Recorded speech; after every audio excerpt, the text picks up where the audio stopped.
It's okay I if don't you care. don't want me to. I just want to know so I don't on accident. I don't care. Filmatic is turning the nugs, gang. Wubba lubba dub dub. It's Filmatic time, Morty. It's freaking Filmatic is time. The #1 podcast that the socialists do not want you to know. NASA does not want you to listen to Filmatic. They're I was deceiving sent you. back in time to record an episode of Filmatic with Connor. I was sent back in time to record an episode of Filmatic with Connor. Wow. What great partnerships we've achieved here at Filmatic. If you guys have just heard the voices of Rick and Morty, we're partnered with them. There's a new episode coming out tonight, actually. Alex Jones, we're not partnered with him. That was purely satire. We do not associate with Alex Jones. The Terminator franchise, we got a sponsorship from them. But we'll talk more about that. Anyway, let's launch into our our guests here. Darian Nigro, what's up? So, I got the shield back. Yes. Oh my god, it's beautiful. It's perfect. And you can just pull that off anytime you want, right? Just Yeah, I could do it right now. He really can pull it off. You don't have to if you don't want to. Oh, he will. Okay, guys. So for our audio listeners, Darian's walking towards the shield on his wall. He's pulling it off, the Captain America shield. He's presenting it to the camera. He's donned it. He's donned the shield. He's holding it right now. He's holding the shield for our audio listeners, and he's presenting it. Oh my god, it's beautiful. Oh yeah, it's great. It's cool. Great. Now he's accident moment. Holy shit! Now he's attacking. He's attacking. John's attacking. No. I'm gonna go put this back while Connor introduces himself. Yes, Connor Park. I'm Connor Park. Connor Burnout Park. over here. I actually I have a little connection to Arnold Schwarzenegger. I Yeah, was it's good. sent Terminator. back in time to record an episode of Filmatic with Connor. Yeah, nah, he's my guy. Him and my mom. They're kind of friends a little bit. What? Yeah. I'll wait till Darian gets back so he doesn't miss out on the story because I know he was interested. I didn't tell him yet. But yeah, Darian. So I was just telling Nabeel that my mom and Arnold Schwarzenegger are friends. They're homies. We knew each other back in the day. So my mom was a reporter, and when he was the governor of California, my mom went out and did a little interview action with him. Spent the day, interviewing him and shit. That's sick. So she met him once. She doesn't know him. No, they're best friends.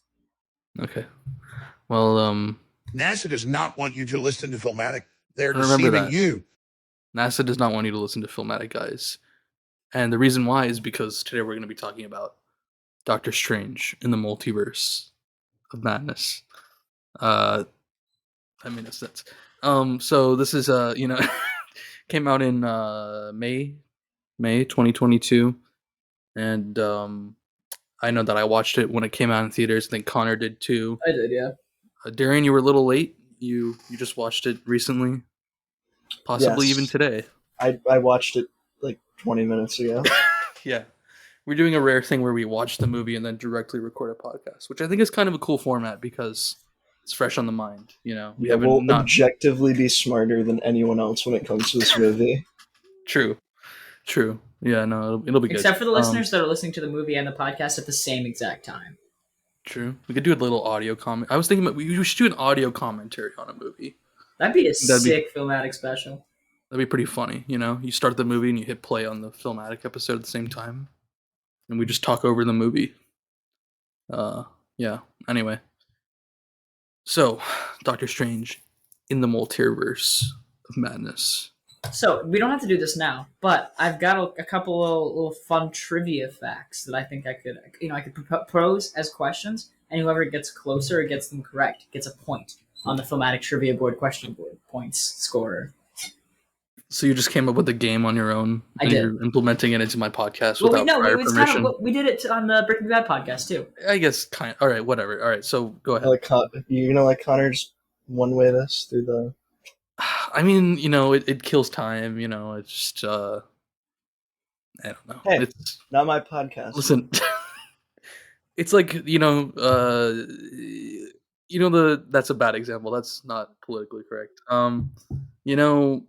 Not taking candy from a baby, but like, you know what I mean? Denying Connor something is like, you get where I'm going with this? Like Like, Yes. Yeah, I He's understand. innocent. Shall inherit the earth. Yes, Meek shall thank inherit you. the rights to Exactly. making the filmatic games. There we go. Go ahead. All right, so I've Filmatic got is turning the Nugs gang. Too late for that one. So how long has it been since Sam Raimi has directed a feature film? And bonus point, what film was that? Darren, do you want to go first? Because I think I know the film.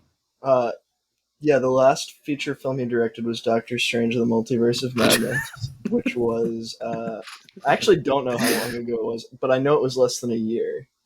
Nabeel just said that was in May. I meant before this one. Well, I'll let Nabeel go. I still Okay, think my well, answer might be correct. I'm pretty sure that the movie was Oz the Great and Powerful. That is the that movie. correct? What year did Okay, it come now out? the year is going to be more difficult. With James Franco? Yes. Yeah. Wow. Dude, that movie was goated. To be fair, I've not seen it since then, but I would like to see it again. Anyway. Well, it had to be after Spider-Man 3, which was 2007, obviously. I think I would know if I'd have a much clearer memory of it if it was post like 2013. I was my gonna guess say is in 2013. Okay. I think it was a little bit before that because I possibly remember being in elementary school. But I don't know. I'm going to say 2011. Okay. So Nabeel gets the point for Oz the Great and Powerful, but Darian gets the point for year. It was 2013. No way. What? Yep. That feels so much more recent for some reason than like I don't know because like my head divides like elementary school and then Pineview, so it's like yeah I don't know. I thought it was in the prior, but it's Hey, cool. I thought you had it though. You were like no later than 2013. I was like, oh, you're close. But All right. Second question, another two-parter. This is second of two. What other Sam Raimi film references Doctor Strange? And for bonus points, Okay. what were the This references? is obvious. Darren, do you want? In Spider-Man, they talk about the magician on Bleecker Street. It's actually not That's correct. Not true. What? In Spider-Man, come on. Is it in Spider-Man 2? Is that what you want me to? No, but that's not. But that's not the reference. It is in Spider-Man 2. Wait, but what happens is when they're picking out the names also. But that was my first reference, right? I thought there were two references. Connor asked. There are I don't two even references. know. There are. Mm-hmm. Yeah, maybe Darian knows one that I don't. Is the first one incorrect though? Is what I was. I don't know. I thought that. Yes, it's incorrect. Okay, I thought there was only one reference to be precise. Wait, hold on, Nabeel. The two references I just named are the same scene because they're like, "What about Doctor Strange?" And then one of them is like, "Oh no, the guy in Bleecker Street already has that." Really? I thought he just says "taken."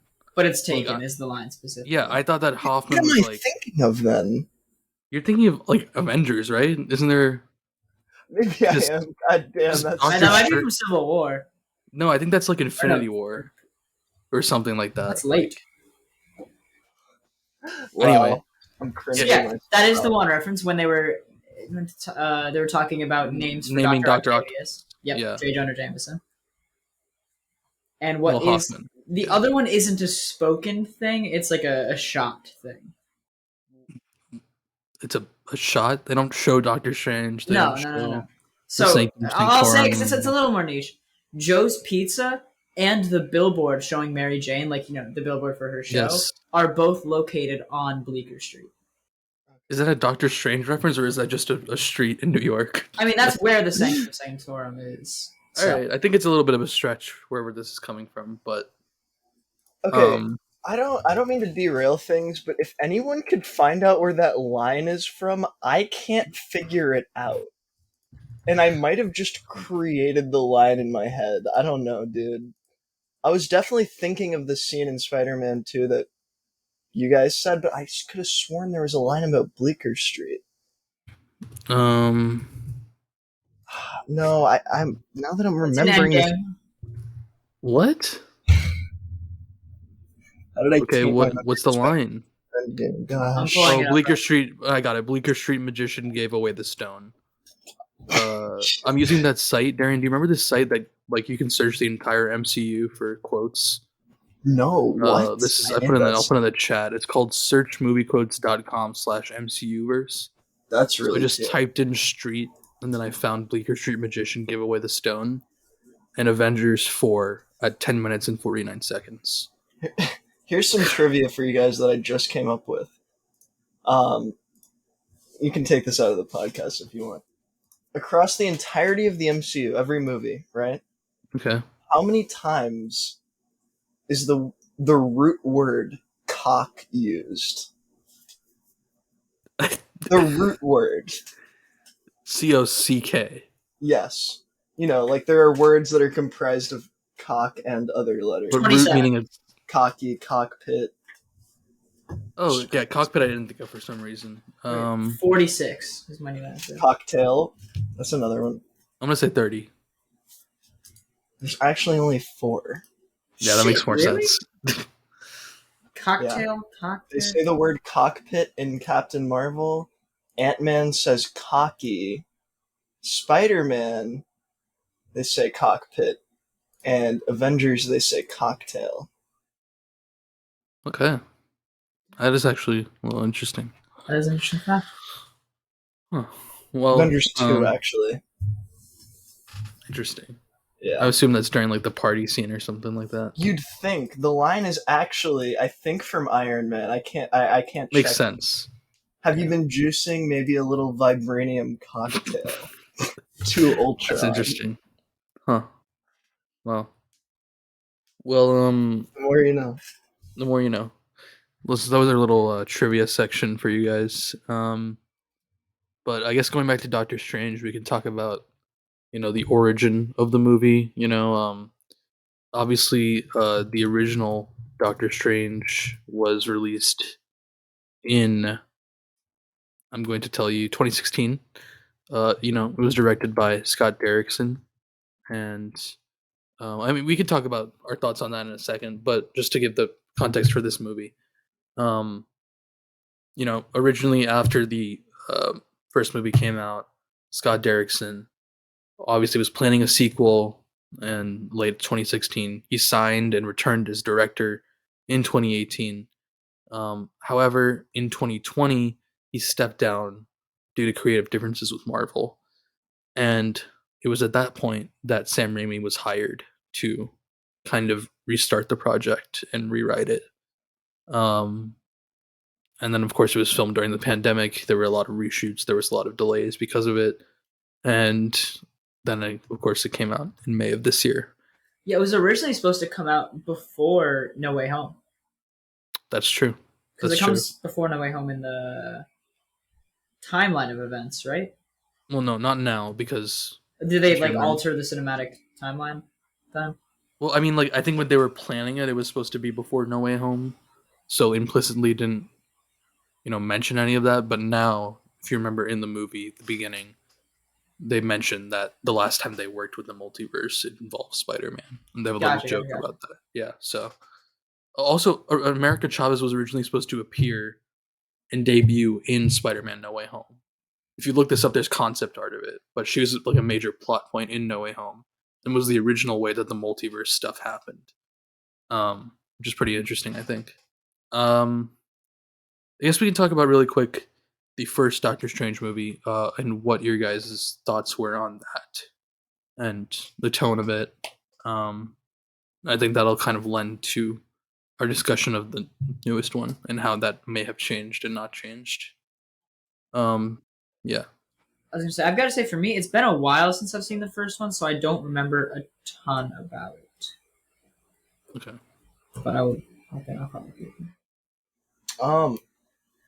When I was watching this movie, okay, I don't know. There's a couple different levels I could take it, but when I was watching the new Doctor Strange, I noticed that a lot of the fighting styles and spells that everyone is casting are very distinctly different. Obviously, you still have the classic orange shield and portal and stuff like that, but there's a lot more conjuring of weapons, creatures, which I think is cool. And not that anyone cares at large, but it's something that I thought was sick in the What If episode on Doctor Strange, where they were just conjuring different creatures and demons as a main source of his powers. No, that's definitely more comics tier, being able to just shoot snakes out of his fucking hands and shit like that. And I also thought that was really cool. And I like that they expanded that. It was cool to see more than just shooting orange orbs tier. you know. Yeah. It also felt to me like there was a lot less focus on the certain visual effects styles that I did like about Doctor Strange. I would say ones that were honestly kind of still present in No Way Home, where it's like very like geometrical, like reality shifting type stuff. Yeah. There was like a little bit of that when In the they're in beginning. between universes, and yeah, like at the beginning. But I think even when they're traveling through all the different multiverses, it feels like very distinct stylistically. It still has that like this is like crazy type vibe to all the special effects throughout the movie. I mean, there's a ton Mm-hmm. of really cool ones that I honestly think I like more Yeah. than I would say. Basically, my summation of the thoughts there is like the special effects definitely feel like more comic-y and like cool in this movie, whereas they visually were cool before, but it kind of felt like more grounded and dry. And I would say that applies to the overall feeling of this Doctor Strange movie. So it feels less grounded, but in like a good way. Yeah. It's very busy. It's very, I mean, yeah, like in the beginning there was a lot I noticed in that first fight uh with, I guess, technically Gargantos, but the big squid with the one eye. Um uh when he pulls apart the bus and it like kind of gets like you said, kind of That was cool. geometric and like Yeah. empties it sort of thing, and then he puts it back together. I liked all that. And yeah, no, I agree. I think that this is definitely my favorite Strange movie in a lot of ways, but definitely one of them is the magic. Yeah. I think they also just like fundamentally in the first Doctor Strange movie are approaching maybe just by, the nature of the plot, but they approach like the action scenes and the fight scenes very differently. And I don't necessarily think it's like bad. I liked the first Doctor Strange movie like a decent bit. I think I liked this one more. Yeah. But in the first one, I kind of get the vibe from like a lot of these fights where they're in like the mirror dimension. It feels like the Matrix. I don't actually know if they did any type of like wiring in that movie, but Hmm. it felt like inspired by that, where it's a lot of like hand to hand combat with like a little Yeah. touch of magic thrown in.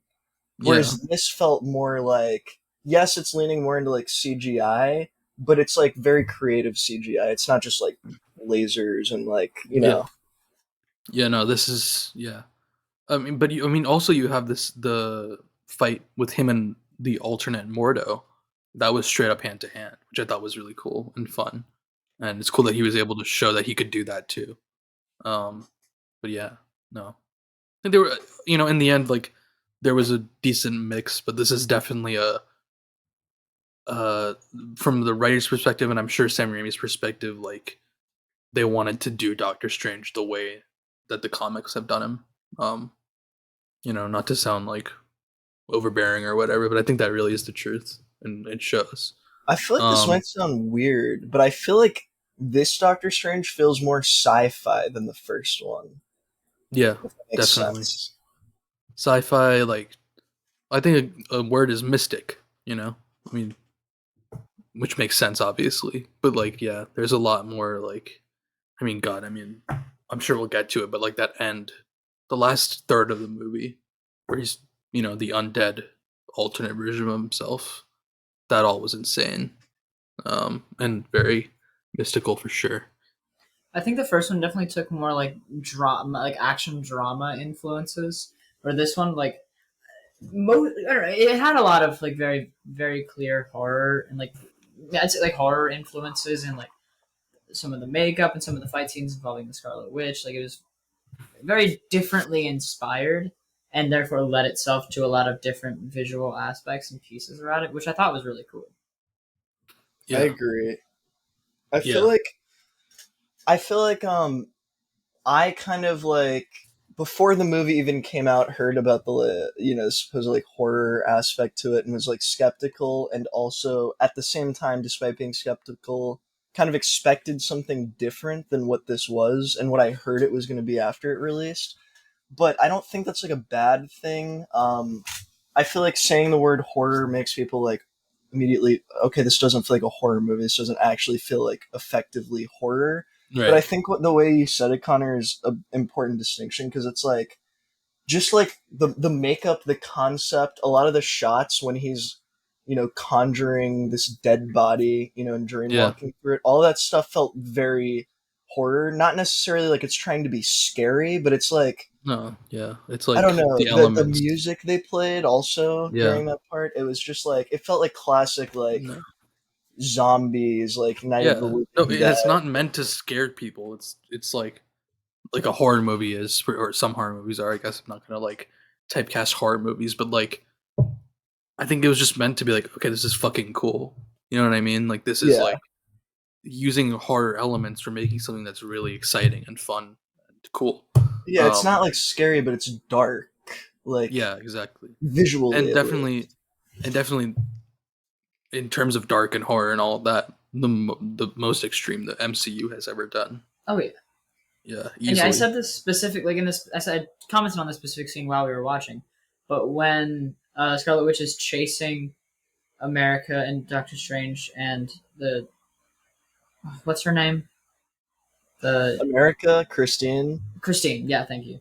Yeah, Doctor Strange, America, and Christine down the hallway, and they keep closing the doors, and she keeps blasting through them. Like that scene felt very like it wasn't scary, even like the jump scare piece at the end. None of it was really scary or even made you jump because it felt very... No, but it like sets the mood. But yeah, it set the mood and like is darker. And you could also tell like where it was getting its influence and inspiration from was like horror movies. Because just with like the makeup and like the side of her face and the lighting of all the scenes and just like the like intensity of it. And also just the use of a jump scare style thing. Like it was very much like... It felt like a nod more than like an actual thing that was meant to be scary. And I also just want to say, I do remember you making that comment. I myself didn't respond because had my microphone muted. But I know you haven't rewatched the whole movie recently, so not in like a you don't know way, just kind of a refresher. There's also a scene earlier on that I would say is a chase scene when they are in the sanctum and it's being attacked and they're trying to hide from her with the reflections. I think yeah. Even more explicitly feels horror, but like I agree with you. I think that scene is more of like an action horror, and then the one in the sanctum is like psychological. Yeah, like there's not like physical like distance that they're covering, so they like approach it in a more traditionally, I guess, like horror way. And also like the specific shot where she's climbing out of the mirror and is like snapping all her bones. Yeah, kind of like the Ring. So the Ring. I knew it was like a rip. I think it's definitely like an homage to that. Yeah. It's just a really good visual. I really like super sick visual.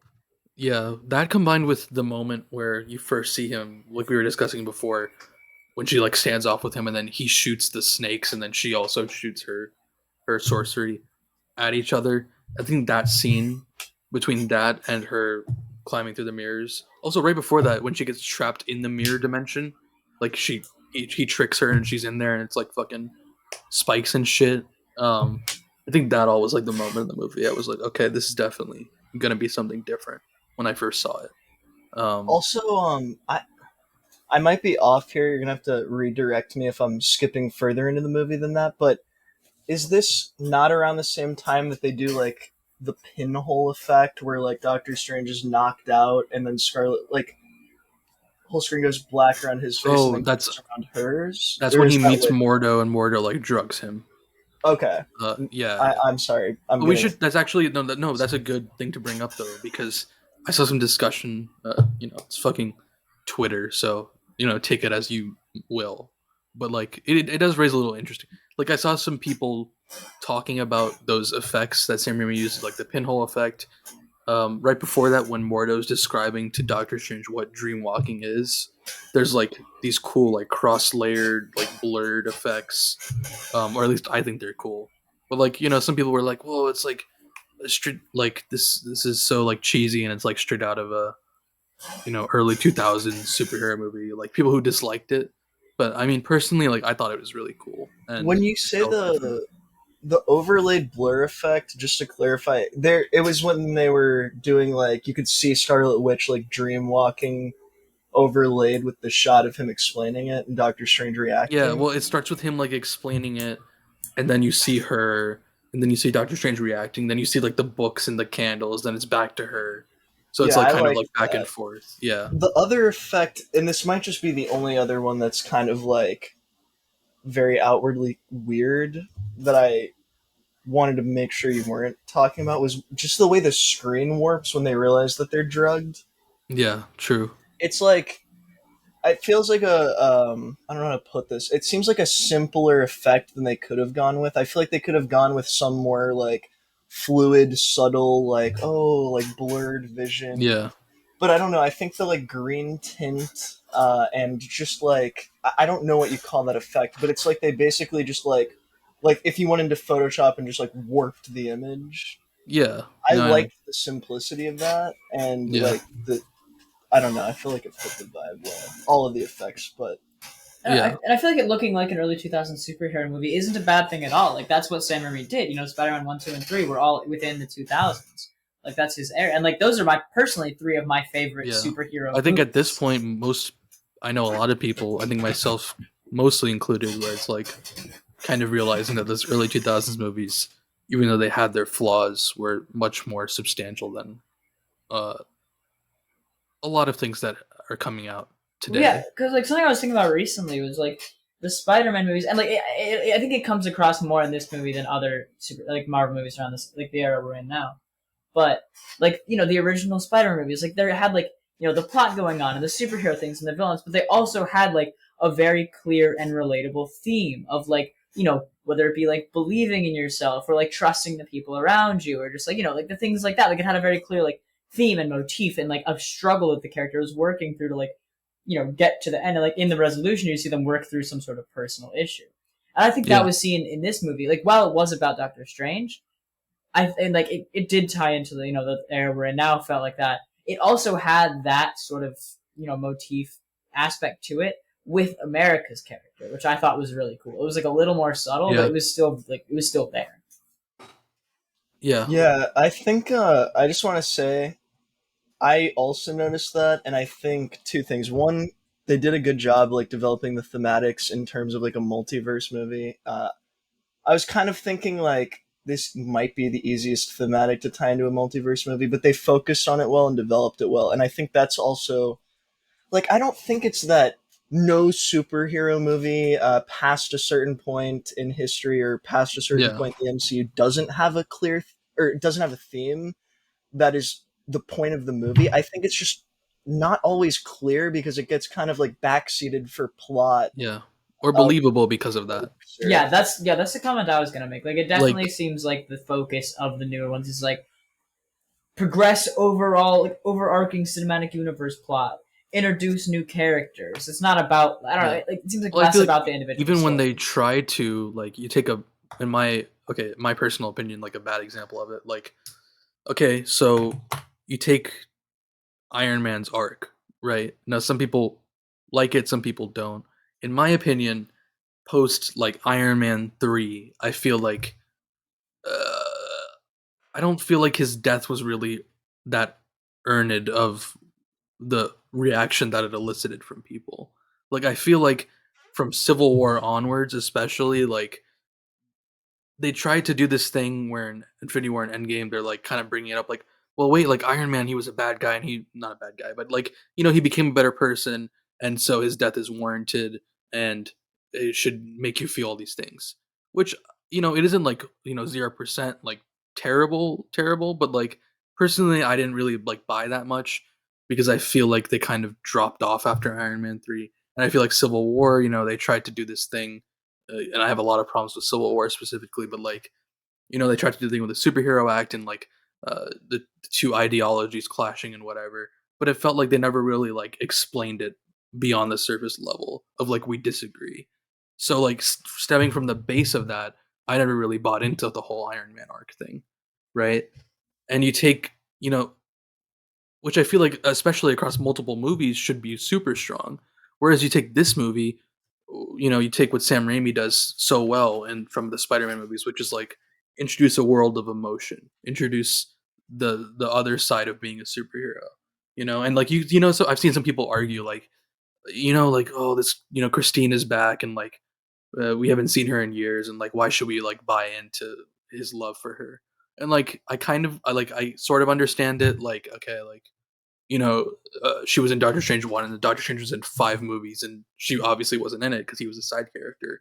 But like, I think it's pretty good, and I feel like his whole arc with her about I feel like at the end of this movie when he says like, I love you in every universe, like I personally in the moment of the movie bought into that. No, I yeah. agree. That was very good. Like it felt like very earned, and not even just earned, but it felt like very well timed. Like it actually felt impactful. Right, exactly. Whereas in another movie, it would just kind of be like, oh, they're doing this thing. It's forced. Like, whatever. Yeah, exactly. And that's in like most other movies, MCU, DC, whatever. Like, end of the movie, the superhero is with the love interest and he's like, I love you forever, and then grapples away or whatever. Like, fucking Batman, whatever. Like, you don't really buy it. But like, this somehow bought it through, the constant theme of the movie of, are you happy? I like that a lot. I think there was a lot in this movie that like us personally, I know in our discussions could relate to in some ways, but like, maybe that's why I feel like stronger about it. But I think, Damn. Sorry, just thinking about your comments. Yeah, no. It felt more real than any superhero movie I'd seen in a long time. Not just the love interest, but just the emotion behind it. Especially for and there's more to that. Yeah, especially for the MCU. Yeah, 2 things. First, to comment on what you said about Iron Man, I definitely agree in the drop off after 3. Because if you look at we know you love Iron Man 3. We've seen your strong echo. Well, no, so let's look the end of Iron Man 3. Like you see the struggle throughout the whole story. You see like his relationship with Pepper Potts. Pepper, right? Piper Potts. Pepper. Jesus. Like you see the relationship there, and his relationship with himself and the Iron Man suits, and his like struggling with like the aftermath of the Avengers movie, and like just all the mental struggles he's going through, and like just like drowning himself and his time, just making suit after suit after suit after suit, and they like look different, they do like slightly different things, but like it's not for the purpose of making anything. It's like the purpose is to distract himself, and you see him at the end of that like come to terms with everything that's happened and like save Pepper and like realize like what's important and what actually like is meaningful to him, and he blows up all the suits and like gets the heart surgery he's been like just putting off not getting because of the art director, like to like profess her love to her, and like that's a really big earned scene, I think. And then 2 years later, I was gonna say 2 years later, Avengers: Age of Ultron happens, and he has all the suits back, and he makes Ultron. It's like, I'll get the suits back and like step in the opposite direction. Which I'm not trying to say. Yeah. I'm not trying to say like it would be cool to like if they were like a theme of failure was shown, like he failed himself, like he made these suits again, but like they never addressed that in that movie, in any movie afterwards, like you know what I mean? Like I think this might be a good. Okay, I want to say something really quick about. I'll tie it together. But something you said earlier, I'm going to tie to this. I think the thing is, they try to present that theme of failure in Nabeel. I feel like they're laying the groundwork for it. As much as I hate the movie, they set it up at the beginning. Everyone is like, Tony, what the fuck are you doing? Like, this is a bad idea, and he does it anyways. But then I feel like by the end of it, it's like they didn't pull that line through. Yeah. Or if they did, it was like, minuscule amount compared to the beginning. And I think like something specifically about this movie is you brought up the fact that like Christine hasn't been in any of the shit that Doctor Strange has been involved in. We only got like 1 movie. Why should we care? I think they like at the beginning set up the groundwork as like it's not necessarily about their relationship. It's about him feeling like I messed up / what could have happened, right? Yeah. And then they've created a good theme that works well with the concept of the multiverse. It's a perfect could have groundwork, but also they make sure to keep up with it, because at every stage throughout the movie that Doctor Strange is in some form, he is confronted with like what causes him to act in a way that might have affected his relationship with Christine, or realizes that like his concept of her might not actually be as malleable as he thinks in that beginning scene. Like, I don't know. They carry all of these things through in a fluid manner. Yeah. And they don't forget about it at any point. I feel like all the other MCU movies are really good at just simply forgetting what they started out with. Right. In favor of something, In favor of the third act, like a big action sequence where they fight the army. I want to also say really quick, you commented about Civil War. Yeah. I feel like a big thing in that movie is the emotional payoff for Iron Man is not there because they present this, and again, I will agree with you, very poorly. They present the conflict of the movie as like a philosophical thing, and then they try to like sprinkle emotion on top of it, like, oh, it's philosophical, but also he talked to this mother who has like a dead son, and oh, he's like coming to resolve, but then here's his parents being killed, and I feel like, especially juxtaposed with how much attention they give to Bucky and Cap, it feels so shallow. Yeah. Right? I don't know. I just wanted to... Yeah. I feel like that's... Civil War is frustrating because, specifically just to address that, like, at the end of the movie, you get that, like, note that that Steve leaves to Tony. And I feel like that had a lot of potential, like, from a writing perspective. Like, I really wanted to, like, feel the emotion in that of, like, having this whole philosophical debate that left so much damage, both philosophically and physically in the movie, arguably. But it didn't have that was supposed to be the payoff. That was supposed to be like, I'm sorry, but I'll always be there for you. Well, that's supposed to be the moment in this movie where he's like, I love you in every universe. Exactly. That's supposed to be that. Yeah. No, I agree. I also think, just separately, I find myself, I've watched Civil War like 3 times now, once very recently. I feel like it just feels by the end of the movie that while they try to present a conflict, there's like no world in which you think Iron Man could have ever been right.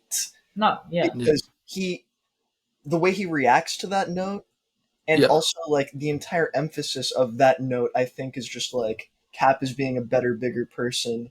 Yeah. And it's kind of hard when they start the movie with Iron Man seemingly not being the bigger person. It's like, what is his development? Like, he's learned nothing. I don't. Well, I mean, like, I feel like instead of Captain America Civil War, they should have just made a movie that was like Marvel's Civil War. I mean, let alone the fucking fact that the Civil War in the comics took place over fucking so much longer of a time span. I agree with you. I agree with you fully, but retrospectively, I feel like it kind of earns the preface of Captain America the more I think about it. Yeah, in that way. Yeah. That's fair. Which is interesting. Yeah, my comment, another thing that I think this movie did well as far as like that goes, is specifically, well, like, Scarlet Witch's development, her being like she just is like the antagonist of the, I don't want to say villain, but she's the antagonist of the film. But you still see she kills innocent people. Yeah, right? I guess you could say. Yeah, but still, like, you see her character development, and if you watch WandaVision too, like, you can see more of that, like, leading up to this. But like, even just as a standard, you force yourself to sit through WandaVision. Then you'll... I liked it. I thought the style was cool, but I thought the style was cool for the first 2 episodes, and then it was. That's another conversation. Yeah. But no, I thought the way they did that character, like, they had, like, there wasn't a ton of build-up because the build-up was somewhere else, but like it was kind of like her, like, kind of explaining herself, like, oh, I want my kids, yada yada yada. But in the end, like, really being able to see, like, that was her motivation, but she had lost it. And like in the scene where America, like, sends her to a universe where her kids are there, and she, like, attacks the other version of herself and, like, tries to, like, get the kids, and the kids are, like, scared of her because she is a monster, as she, like, self-proclaims. Well, for clarity, it's the same universe that she just stole her the other Wanda's body. Okay, that makes sense. I didn't know that for sure. Yeah, because they show her, like, flying away after she, like, releases her from control. Yeah. But yeah, no, like, it shows, and then she's like, oh shit, like, I have become something I don't want to be. And, like, I feel like that makes that end scene where she's like, because, like, I think it stays very true to her character's, like, being incredibly powerful. Like, as if I'm not wrong, she is objectively the strongest being in the MCU, right? At least up there. Well, with the Darkhold, I would say so. Yeah. Definitely. However, now Vision, I think Vision was the only one who could stop her before, right, or something like that. I don't know. Could Vision even physically stop her? Well, no, she. Yeah, objectively, no. Yeah, never mind. No, but like, yeah, no, she's just so powerful. So like, it wouldn't make sense for them to like somehow overpower her and beat her in the fight, because that would just be like, oh, cool. So like, her power in this other stuff just like doesn't like, oh, she could beat Captain Marvel. You know, it's Doctor Strange. cool, and it makes sense that she's like an unstoppable force in the movie that they have to run from. Yeah, and I think it's very earned that she like just gives up and fights her instead of being like, oh, okay, this is fine. I guess it's fine. I'm over it. Like, they make the like her defeating herself makes sense and very emotional. Like, that's a scene, like, it really hits you how she's feeling, and you understand like her thought process and what's going on. Yeah. I mean, I don't know how much we want to talk about WandaVision. I think I've had some problems with it, but well, I think a good way to tie it in, Nabeel, is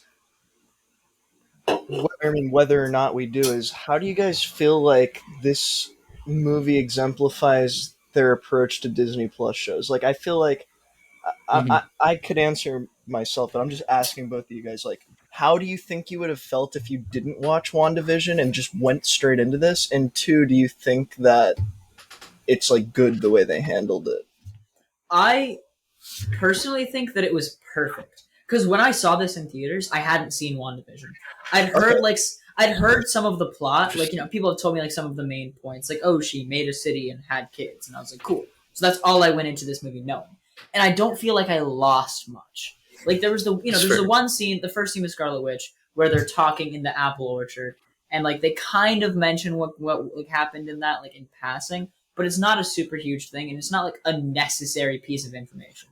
Like, the movie still makes sense on its own. Sure, it makes a little more sense after having seen the show, like understanding the motivation, but also by itself, like, it works completely fine, which I think is perfect.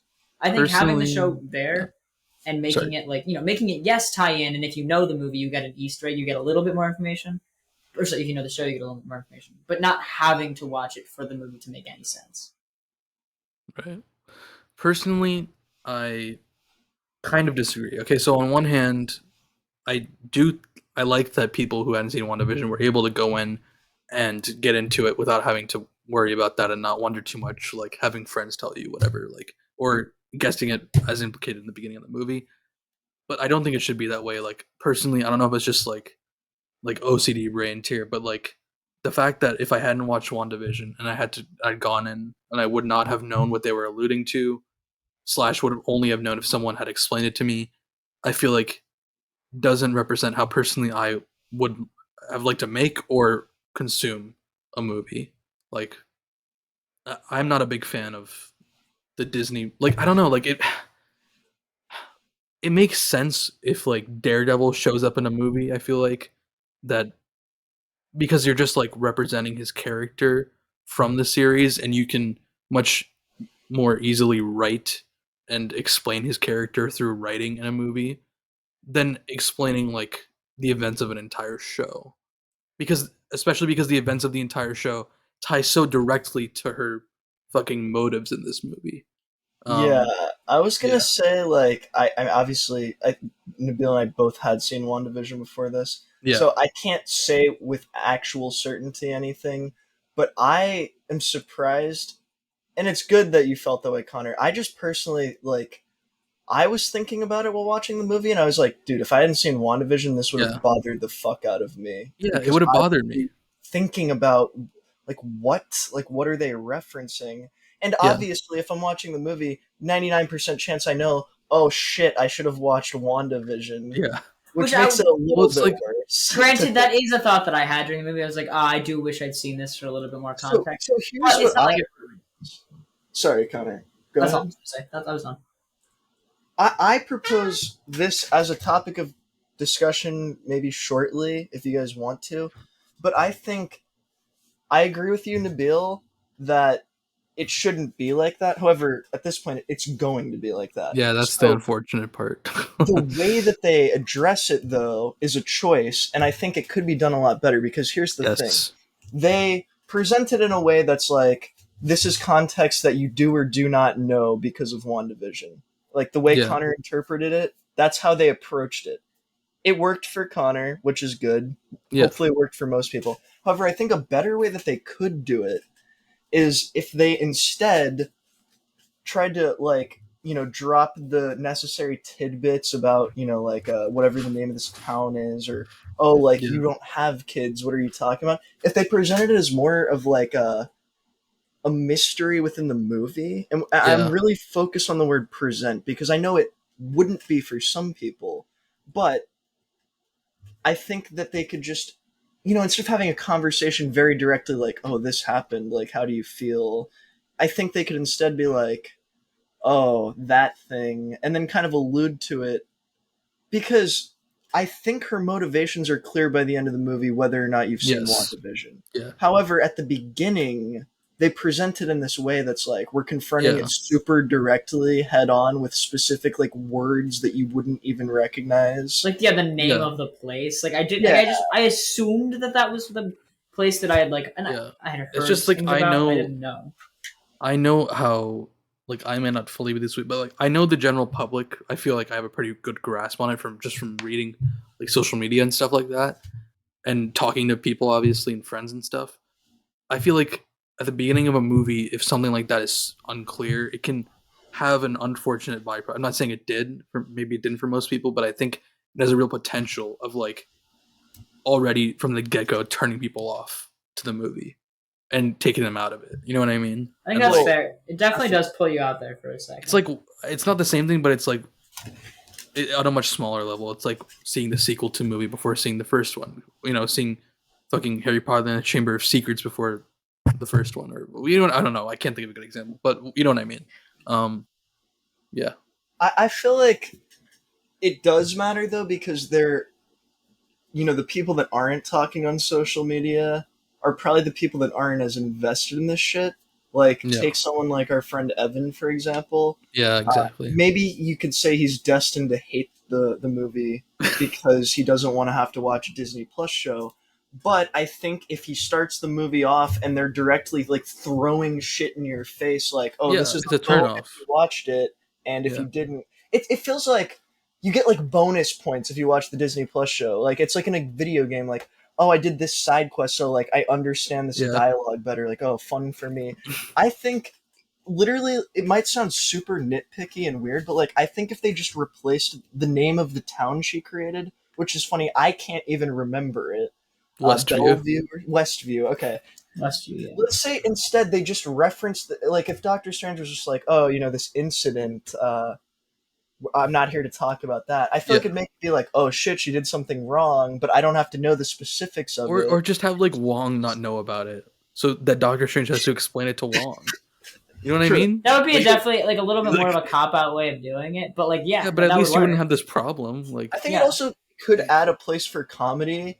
Yeah, this might sound ridiculous, but I feel like we're at a place comedically where you could do something ironically. Every movie that references a Disney Plus show, there's a side character not in the show that's like, you're gonna have to fill me in, and then we get like a 30-second synopsis. Like, they could do it in an ironic way, like Doctor Strange.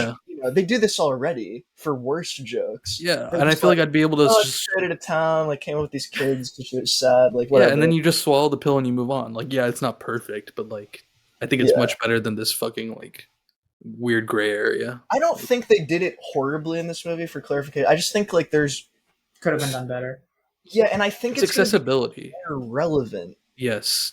Like when we're understanding Kang, if you haven't seen Loki, they better handle it fucking perfectly, or you're gonna be way confused. Almost like 90% of that Loki episode was Kang like explaining his fucking like origins. It was literally a monologue to set the premise for this character. Like Yeah, no, I don't.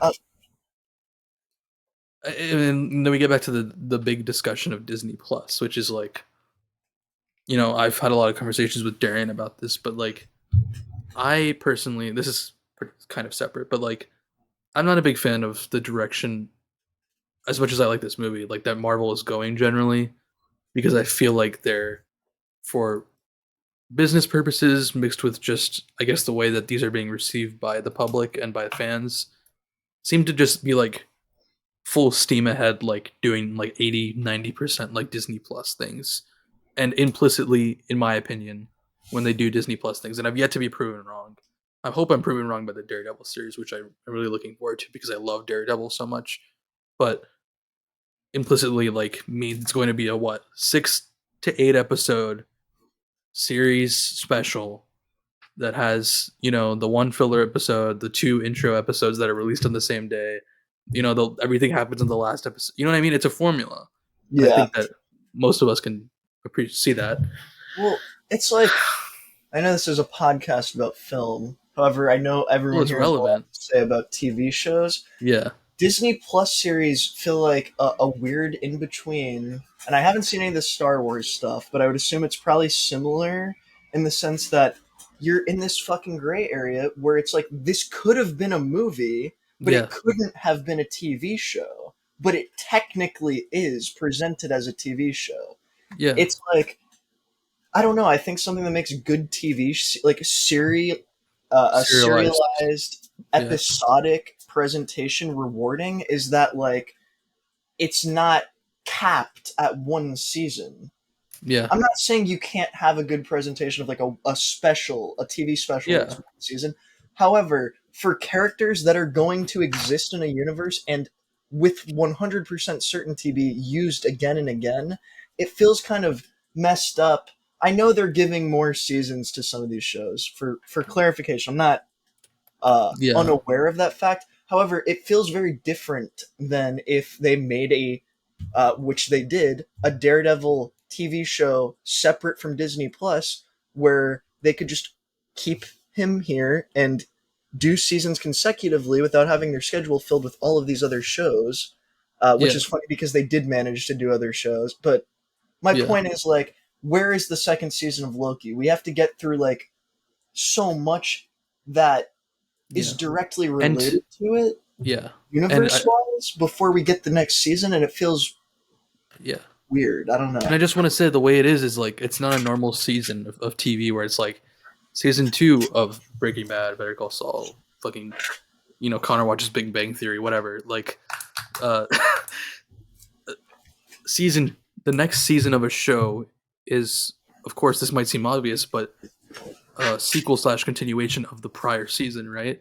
Whereas like Loki season 2 you mentioned, I feel like is going to be more of a sequel to whatever movies came out right before it involving the multiverse than a sequel to Loki season 1. You know what I mean? Like if you watched Loki season 1 and then season 2, I imagine, and I don't know obviously because it hasn't come out, you'd probably be pretty confused because they're gonna assume that you've seen all the movies in between. So it goes inverse too, that you've seen all the movies in between to understand what's happening with the multiverse in season 2. Yeah, I might be wrong, Nabeel, but the Ant-Man movie is coming out before Loki season 2, right? And that has Kang the Conqueror. Yes, so we invariably now have a situation where like the movie is like a sub-sequel to the first season, and then the second season is a sequel to the movie and the first season. Yeah. I'm not saying it's like doomed, but I just don't like the way it feels. It doesn't feel right. Liked it at first. I liked it when it was like, okay, like Falcon and Winter Soldier, Loki, like, and I thought maybe then we just like move on, like, and I thought it was gonna be a short-term thing. Yeah. Like I don't know. It's just, it feels different now because it feels like they're trying to weave it into their larger formula for this universe, and I liked Falcon and Winter Soldier more than like most of the movies in the MCU in the past however many years, genuinely. But I am still dissatisfied with the feeling of all of it logistically, if that makes sense. Also, I feel like no matter how much you like any of these shows, if I can come up to you, like I am right now, if I'm like, all right, Darian, you like Falcon and the Winter Soldier, what if it was a movie? Don't you think that would be... I don't even know. Not to get too far into this, Nabeel, but it's really weird because, like, I think something you brought up where it's like everything happens in the first episode, there's a formula, makes it feel like, oh, they could just do it as a movie. But also, it's at this weird point where it's like if they did, it would be a shit movie because they're cutting out all of this character development. But at the same time, I will say it feels like at points they're kind of doing filler. Like... and not that this is an actual sensible solution because it's kind of in the direction of what I'm saying I don't like, but I feel like you couldn't cut it down to a 2.5 hour, even a 3 hour movie, but you could cut it down to like 5 or 6 hours without losing good character development. It's just like to fill in those extra 2 hours to make it a longer TV show, but like a little bit more than a movie. They're also, on top of the extra character development time, adding unnecessary plot points. Yeah. Right? Like, I think that the character development and the time spent on things in Falcon and Winter Soldier, for example, specifically, that was good. However, did they need to go to like 3 different places to develop the characters? And you know what I mean? Yeah. I think it's just an awkward format. Like, yeah, no, because it's not TV, and it's like you said, it's not TV. It's not a movie. It's like their own fucking special concoction that they can use to. And I'm not trying to sound a certain way here, but like, it is just a business tactic the way that they're doing it. Like, it is just proven to make them money. The way that they release these, the manner that they release these, and which episodes are filler and which ones aren't, is calculated for social media buzz most of the time.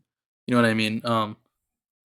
And you get, I don't know, it's like subscribed, yeah, no, it's like a month for the show to come out. Like, exactly, yeah. I mean, one thing that I also like Falcon Winter Soldier a good bit. I think one thing that we probably both like them possibly the most is John Walker, right? How would you, if John Walker is supposed to, okay, well, Thunderbolts, that's I guess a separate discussion, but like, if you heard that John Walker was appearing in the next Captain America movie, how would they introduce him and explain everything that happened? No, because it's like people watching the movie would not even be watching the same character. Right, because they had not seen the things that we've seen him do. Yeah, and I think that you have 2 options there. You confuse everyone who watches the movie by presenting him in a way that just assumes you've seen the show. Or, what I'm much more fearful of, is you are now a different person making this movie. You just change the character inherently to make more sense to someone and invalidate the TV show. Yeah. I also just wanted to add, Nabeel, I think, like, them doing... It's like... The problem isn't that they're doing something different with Disney Plus, right? Like, inherently, like, I'm all for that. But I do want to say, not to sound like, kind of like, I don't like this attitude normally. However, I think there's a reason that TV and movies are enticing and successful over time in the ways that they are. So if you break down the formula, you could do something inventive, or you could just make it not digestible, or not as enjoyable to digest because there's a way people have found to do this. You know what I mean? And I think you're spot on. I think they're not doing it to innovate. I think they're doing it to increase revenue. Yeah. Which is the worst part. Yeah. I think it'll be interesting how it goes. Yeah. It's a good example. I'm God, if anyone hasn't seen at least Daredevil, I mean, all the Netflix Marvel shows I feel like were so great because they were just that. They were serialized TV that is multi-formed in a season basis. That is great. That is separate from the MCU, but also is included enough where they could show up, and it would make sense. And yeah, no. So in that sense, I hope that they don't mess up Daredevil with his series, which is supposedly 18 episodes, which is a really good sign, obviously, from what we're talking about. So that'll be interesting to see. I also just want to add on this topic. I think for a while there were people that were like, maybe I would include myself in this, like uncomfortable with the direction of the MCU, and were like, oh, I want someone else to make a movie, and I don't want it to have to be connected to the MCU. Yeah. I think the reason for that I'm realizing now is it's not that putting something in the MCU and then connecting it to a team-up movie, I don't think that's inherently problematic. I think the bigger problem is that, like, you can't expect the MCU to break its own formula. So you're driven to be like, oh, I'd rather just have another studio handle this character. Yeah. And it's like, it's not the fact that it's a connected universe. That could be good. I think it's just the way they go about it is it's very, like, commodified. We're going to make a connected universe, and everything in it is going to follow the same guidelines. So it's and feel the same. Yeah. Yeah, no, like, I mean, you go back and you look at those movies like Ghost Rider, Blade, like, the fact, and I know they're doing a Blade movie at Marvel, but, like, the way that those feel so distinctly different, it does lead you to that thing that you're saying where it's like, man, maybe, and it feels worse because like in ways it's better that everything is unified under a banner, especially if you look at the early MCU, but like maybe different studios should handle these. I don't know. Like it's tough. I think it really, I don't know how far we want to go down this path. I think Yeah. it's a good discussion though, but I think it's like I don't think necessarily a different studio needs to handle it, but like functionally that might need to be what happens because different team. Yeah, the reality of it is you just, if you're going to do it under one studio, you need to have independent creatives with actual agency over their thing. Otherwise, everything will become homogenous if you're micromanaging them all to fill a fucking quota, right? I mean, which is what they're doing because that's the reason that Edgar Wright didn't do Ant-Man and left. That's the reason that Scott Derrickson left this movie. You know, like I'm glad that Sam Raimi got his way with a lot of things in this movie, and I like it a lot for that reason. But the truth is, he probably got limited too. You know, and that does show a little bit. I've got to say, I don't think that I am alone in saying this, like by any means, but I think that Phase 1 was possibly the strongest of the Marvel phases. Just I mean, you look at Captain America, First Avenger versus Thor, the original Thor. I mean, how different. That's kind of like what we're talking about. Like, and even if you bring in like Ed Norton Hulk, like that movie feels nothing like any Marvel like cinematic universe movie does, and it was an amazing movie. Honestly, okay, the first Thor is like the perfect example of what they could be doing and did. The movie feels like it's in a different universe. But when Thor comes to the Avengers, it works fine. Because you don't need to put his entire world with, you know, the entire world of like Iron Man and Cap. It works well. It's proof that that's not the problem. Separately, to give credit, I think something that was good and refreshing about Thor Ragnarok, you know, whether you like that movie or not, I feel like it felt completely conceptually, tonally different. It just had a different, it was on a separate like wavelength that felt like from the other movies that were coming out around that time in the MCU. And I don't think it's a perfect movie in retrospect. I've come to like it a little bit less, honestly, but it felt like Taika Waititi's creative direction stood out, and then Thor was still able to function in the MCU.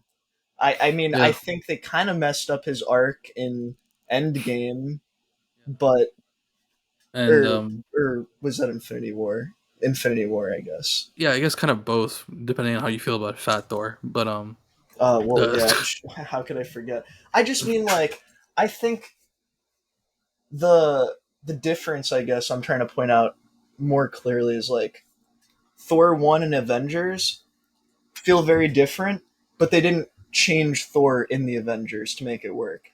Thor Ragnarok felt good and different and independent thematically or tonally, but then in Infinity War they didn't respect that arc because like I don't know, I think it's the most explicit example of what you were talking about being worried about with John Walker's. They literally were like, the entire point of Ragnarok is that he doesn't need a hammer. And the first thing he does in Infinity War is say, I need a weapon. I need a weapon, and he gets the axe. And it's not like the movie ends with him being like, oh, I was wrong. I didn't need the axe. It's literally just doubled down on in Endgame, and then tripled down on in the new Thor movie, honestly, which baffles me more because that is Taika Waititi. Yeah, Love and but are we gonna talk about Love and Thunder? Let's not. I'll get upset. Let's just say I honestly, this movie is way better. Easily. God, like so you're saying Doctor Strange was better than Love and Thunder? Yes, 100%. Why would you even compare the two? That's like, well, I would say, mean to Doctor Strange. I was like Taika Waititi new Thor movie, obviously before it came out. Before I was so excited. Yeah, it was destined to be incredible. Yeah, it was like these two movies are the most exciting thing that's planned for me, and I honestly was like, I might like Thor more based on what I thought would be like the creative control. Yeah, that was dictating the direction of that movie. But yeah, I don't know how y'all feel about Captain Marvel, but I'd rather watch Captain Marvel 10 times back to back than watch Love and Thunder again. That's a tough one. Yeah, that's a lot. Okay, that's like it's a hyperbole. It's an oversight. I don't want to watch any movie 10 times back to back. I would in fact choose to rewatch and try to reassess Captain Marvel, then rewatch. Yeah, that's probably a more realistic way of saying. I don't think my opinion would change much, but I don't think Captain Marvel's the worst one anymore. I think that there are parts of Captain Marvel that entertain me. Yeah, no, the scroll. Some of the Thor disappointed me. Exactly. Yeah, that's yeah. I think that's a little far off topic. So let's bring it back. But definitely a conversation for another day. To cap that off, that Darian mentioned, like seeing Thor from his movie appear in that first Avengers movie, and this is on a bigger scale with I guess all the heroes, but like there was a level of excitement in that original Avengers 2012 that I feel like I just haven't had with the characters meeting each other and interacting. Like you're like, oh my god, the Shakespearean god is meeting this super soldier, is meeting this fucking philanthropist, genius playboy, whatever the fucking line, is meeting the society of super agents of Shield. You know what I mean? It's like it's all coming together, and it felt so exciting. And I feel like even when I rewatched it, I still love it. I love that movie. Avengers 1 was awesome. But like, it's crazy how they haven't been able, in my opinion, to recapture that. Like Infinity War, it was like I've said before, like it's commendable that they were able to do what they did and not make it totally atrocious. I still didn't like love it, but like I don't know, it just nothing has had the same level of like excitement. I think it definitely just has to do with quantity. I will say I agree with everything you said for context here. I do think Infinity War is the one Avengers movie where I got a similar sense to the first one in terms of like this feels like they're introducing the characters to each other in a good way. Like the Guardians meeting them, yeah. Yeah, like it felt like all of the characters are like in conflict and getting adjusted to each other. Even in the Sanctum, like having like Tony interact with Doctor Strange, I felt like that was good. There's some jokes in there that are really cringe and I hate, but aside from that, it was good. The Guardians interaction with Thor on the Guardians ship, like that had a cool like similar energy. Yeah, I just think like when you look at like Civil War though, like they don't even do any of that shit. Yeah, like they're directly fighting each other, and it feels like they don't focus on like all of these like personal differences that they could. It's kind of just like they're fighting each other and they're like quipping. It doesn't feel like a fight. It doesn't feel like anything. It's just. I mean, like the one where it's like Falcon's like, "Oh, is this coming out of you?" to Spider-Man. Yeah. It's like that is like a 1 on the scale of like what you get from the original Avengers movie when they're all like, what, like they're like, what the fuck is going on here? Like, yeah, no, the scene where like Cap just came out of ice and like that a bunch. The scene in the original Avengers where like, Thor and Cap and Iron Man are fighting in the forest is like still like one of the best scenes. Yeah, that's the scene I'm thinking about when I talk about all of this. You want me to put the hammer down? The classic. Yeah. Also, so many great memes. But yeah, yeah, I guess we can jump back into Doctor Strange. I think we had a good. I like that discussion. Podcast. Yeah, it was good. So, it was necessary. I think it was going to come up anyway. But yeah, no. As far as Doctor Strange, like something else I noted, as far as like going back to what we were saying about the emotions, like something else that Sam Raimi has done so well in Spider-Man movies is like show. And we only get a little bit of this in the beginning, but I think it's still poignant. But like showing the environment, aka New York, as like a city, and B, showing civilians being a part of the fucking fight and destruction. You know what I mean? Like Avengers, specifically 2, kind of dramatized this with Sokovia and stuff. But like I liked in this fight at the beginning of the movie, like there are just shots of civilians looking scared and running and hiding behind things, and like they're in the building when the monster's climbing up the building and that sort of thing. You know what I mean? It makes the movie feel more alive. Yes. And then as far as magic. You know, we talked about like magic we hadn't seen before. Of course, we could talk about the music fight at the end of the movie.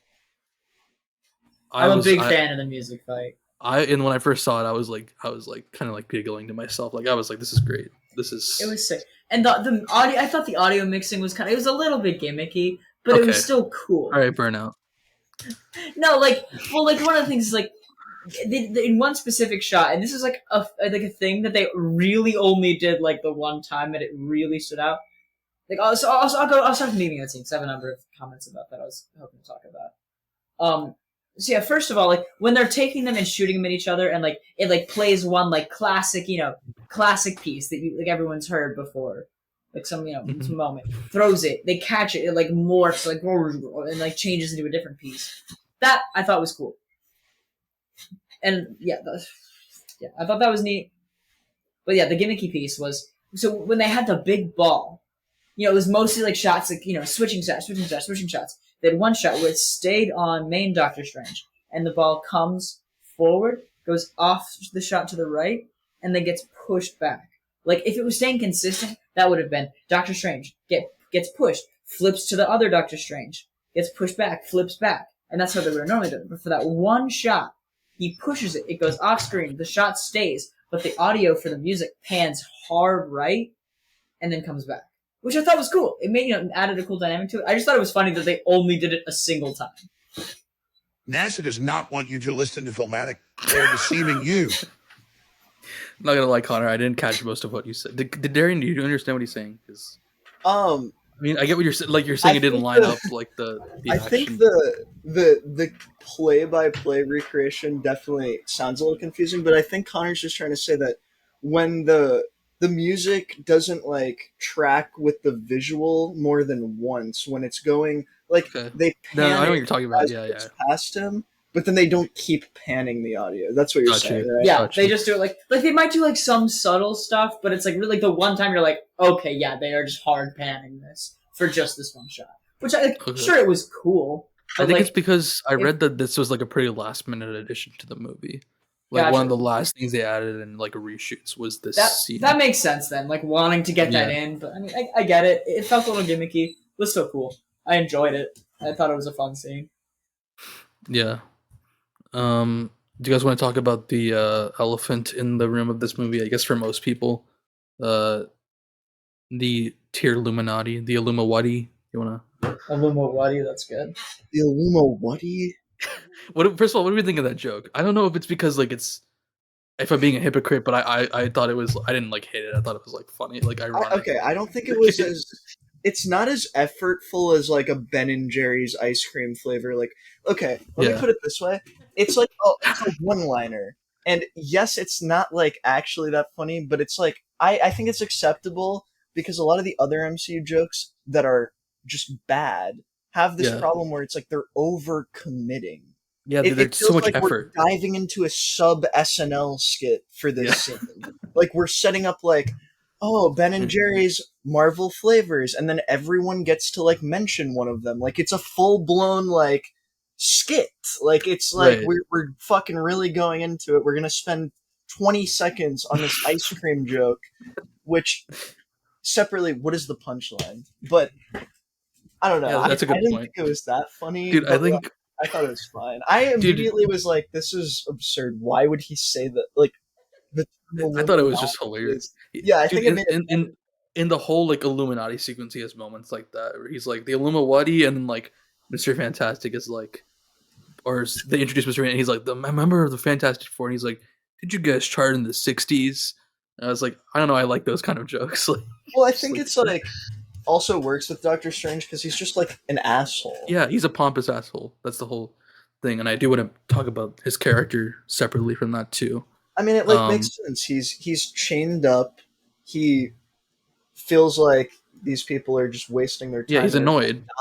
I feel like he goes in there and he's like, "We're fucked because of these people." So yeah, which I think carries over perfectly from his character in the first movie, where with how he's acting with as pompous and annoyed at the when he's becoming a magician, even though he's a student, he's constantly annoyed with fucking everybody. Also, I want to say, big reason it sucks with other characters later stage in the MCU, like Iron Man doing shit like that, is it doesn't track with the theme of the movie. I feel like he does that. Obviously, it's more for a joke in that scene, but it lines up with everyone telling him, "Oh, you're just as arrogant as our Doctor Strange," and him doing the whole thing where it's like, "Oh, maybe this is why I lost Christine," and like every version of myself fucks up in this way, and it also tracks, I think, with like the thing they set up that I think is less stronger of a payoff, maybe more of a joke, but him bowing to Wong, it's like indicative of the same thing. I Right? didn't think it was a joke. I think it felt personally, and I don't know if it's just me, but like I liked the moment. It was a heartfelt kind of No, moment where I he's like, liked it also. I just yeah, think initially the way they set it up felt like maybe it was just going to be a one-off oh, joke. like That's yeah, what I like thought. it felt like it was gonna be one of the jokes that you talked about, like the ice cream joke. Yeah, Like, where it's like I'm not going to bow to dude, you. by Like, the way, oh, you calling that describing Marvel jokes as a sub SNL skit is like actually genius, because that's what it is. I never thought about it. That's like insanely good. Like, there's no punchline. It's just something absurd, something that's said that's absurd just for the sake of being referenced later. yeah, the punchline is like, oh, we're like there's ice cream in the MCU that's like named after famous. Like, what? I don't. Yeah, I don't know. Um, as far as the Illuminati themselves, should we talk about that sequence starting from the introduction and what we think of the cameos? Um, I guess we can start with Mr. Fantastic, the biggest possible cameo. They finally delivered on what I've been seeing on Instagram since I was in fucking middle school, which is for some reason that John Krasinski should be Mr. Fantastic. I think people just like John Krasinski and his Why? Okay, as a person. It's really riding on The Office, I don't even obviously. think I have a separate thing with The Office where okay, sorry, go ahead. I No, don't want to we cut could you in. talk about this, and I would probably agree with you to a pretty decent degree. I think it's I don't know. You brought up an interesting point, Nabeel. We had a conversation where Nabeel was like, John Krasinski's Mr. Fantastic felt kind of disappointing because it's like he's just dryly like, yes, like it makes sense that he's like Mr. Fantastic, a fucking smart, analytical person, but also there's no character behind that conceptually that you can really Yeah. show. And comparatively, the old Fantastic Four movie, it did feel like, at least to me, I think you agreed, Nabeel, that Mr. Fantastic had character.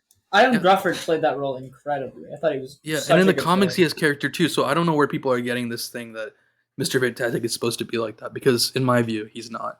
Yeah, I think it's just I mean, I will say I've kind of fallen into this group where I was like, when I watched it, I was like, I get where Nabeel's coming from, but also how else are they going to do it in a serious scene? And I think I fall into this group of like people just don't know what Mr. Fantastic's character is like, Yeah. because when we had the Fantastic Four movie, whether you liked his character there or not, it was kind of like just a very lighthearted movie. Yeah, Like no, it was 80% of it is just fun. Well, yeah, there's no, it was the two of them. Yeah. Yeah. Yeah, and they were just forgotten. Most people our age were probably a little too young to remember them. I remember watching this like on TV when they came on like FX or something. Yeah, well, I just feel like, okay, like you're bringing back fucking Professor X just from the X-Men movies, which are predate when we were born, by a year, but still, like I think they could have brought back Young Grufford, and I think that That was definitely some contract stuff though. Yeah.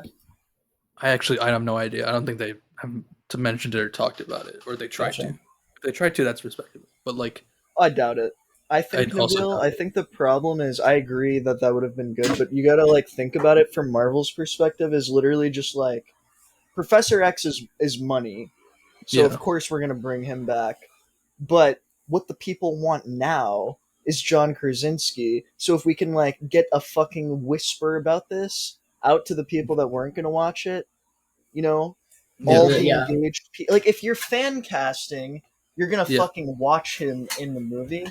So I don't know. I feel like it's literally just like numbers. I feel like it makes sense in that sense. But like, at first I was like, when I first saw it, I didn't like it, and I was like, okay, like I'm glad at least they killed him off. I'm glad they killed him, even though it's like a multiverse version, and it's a fan casting for a cameo. He has 2 minutes of screen time.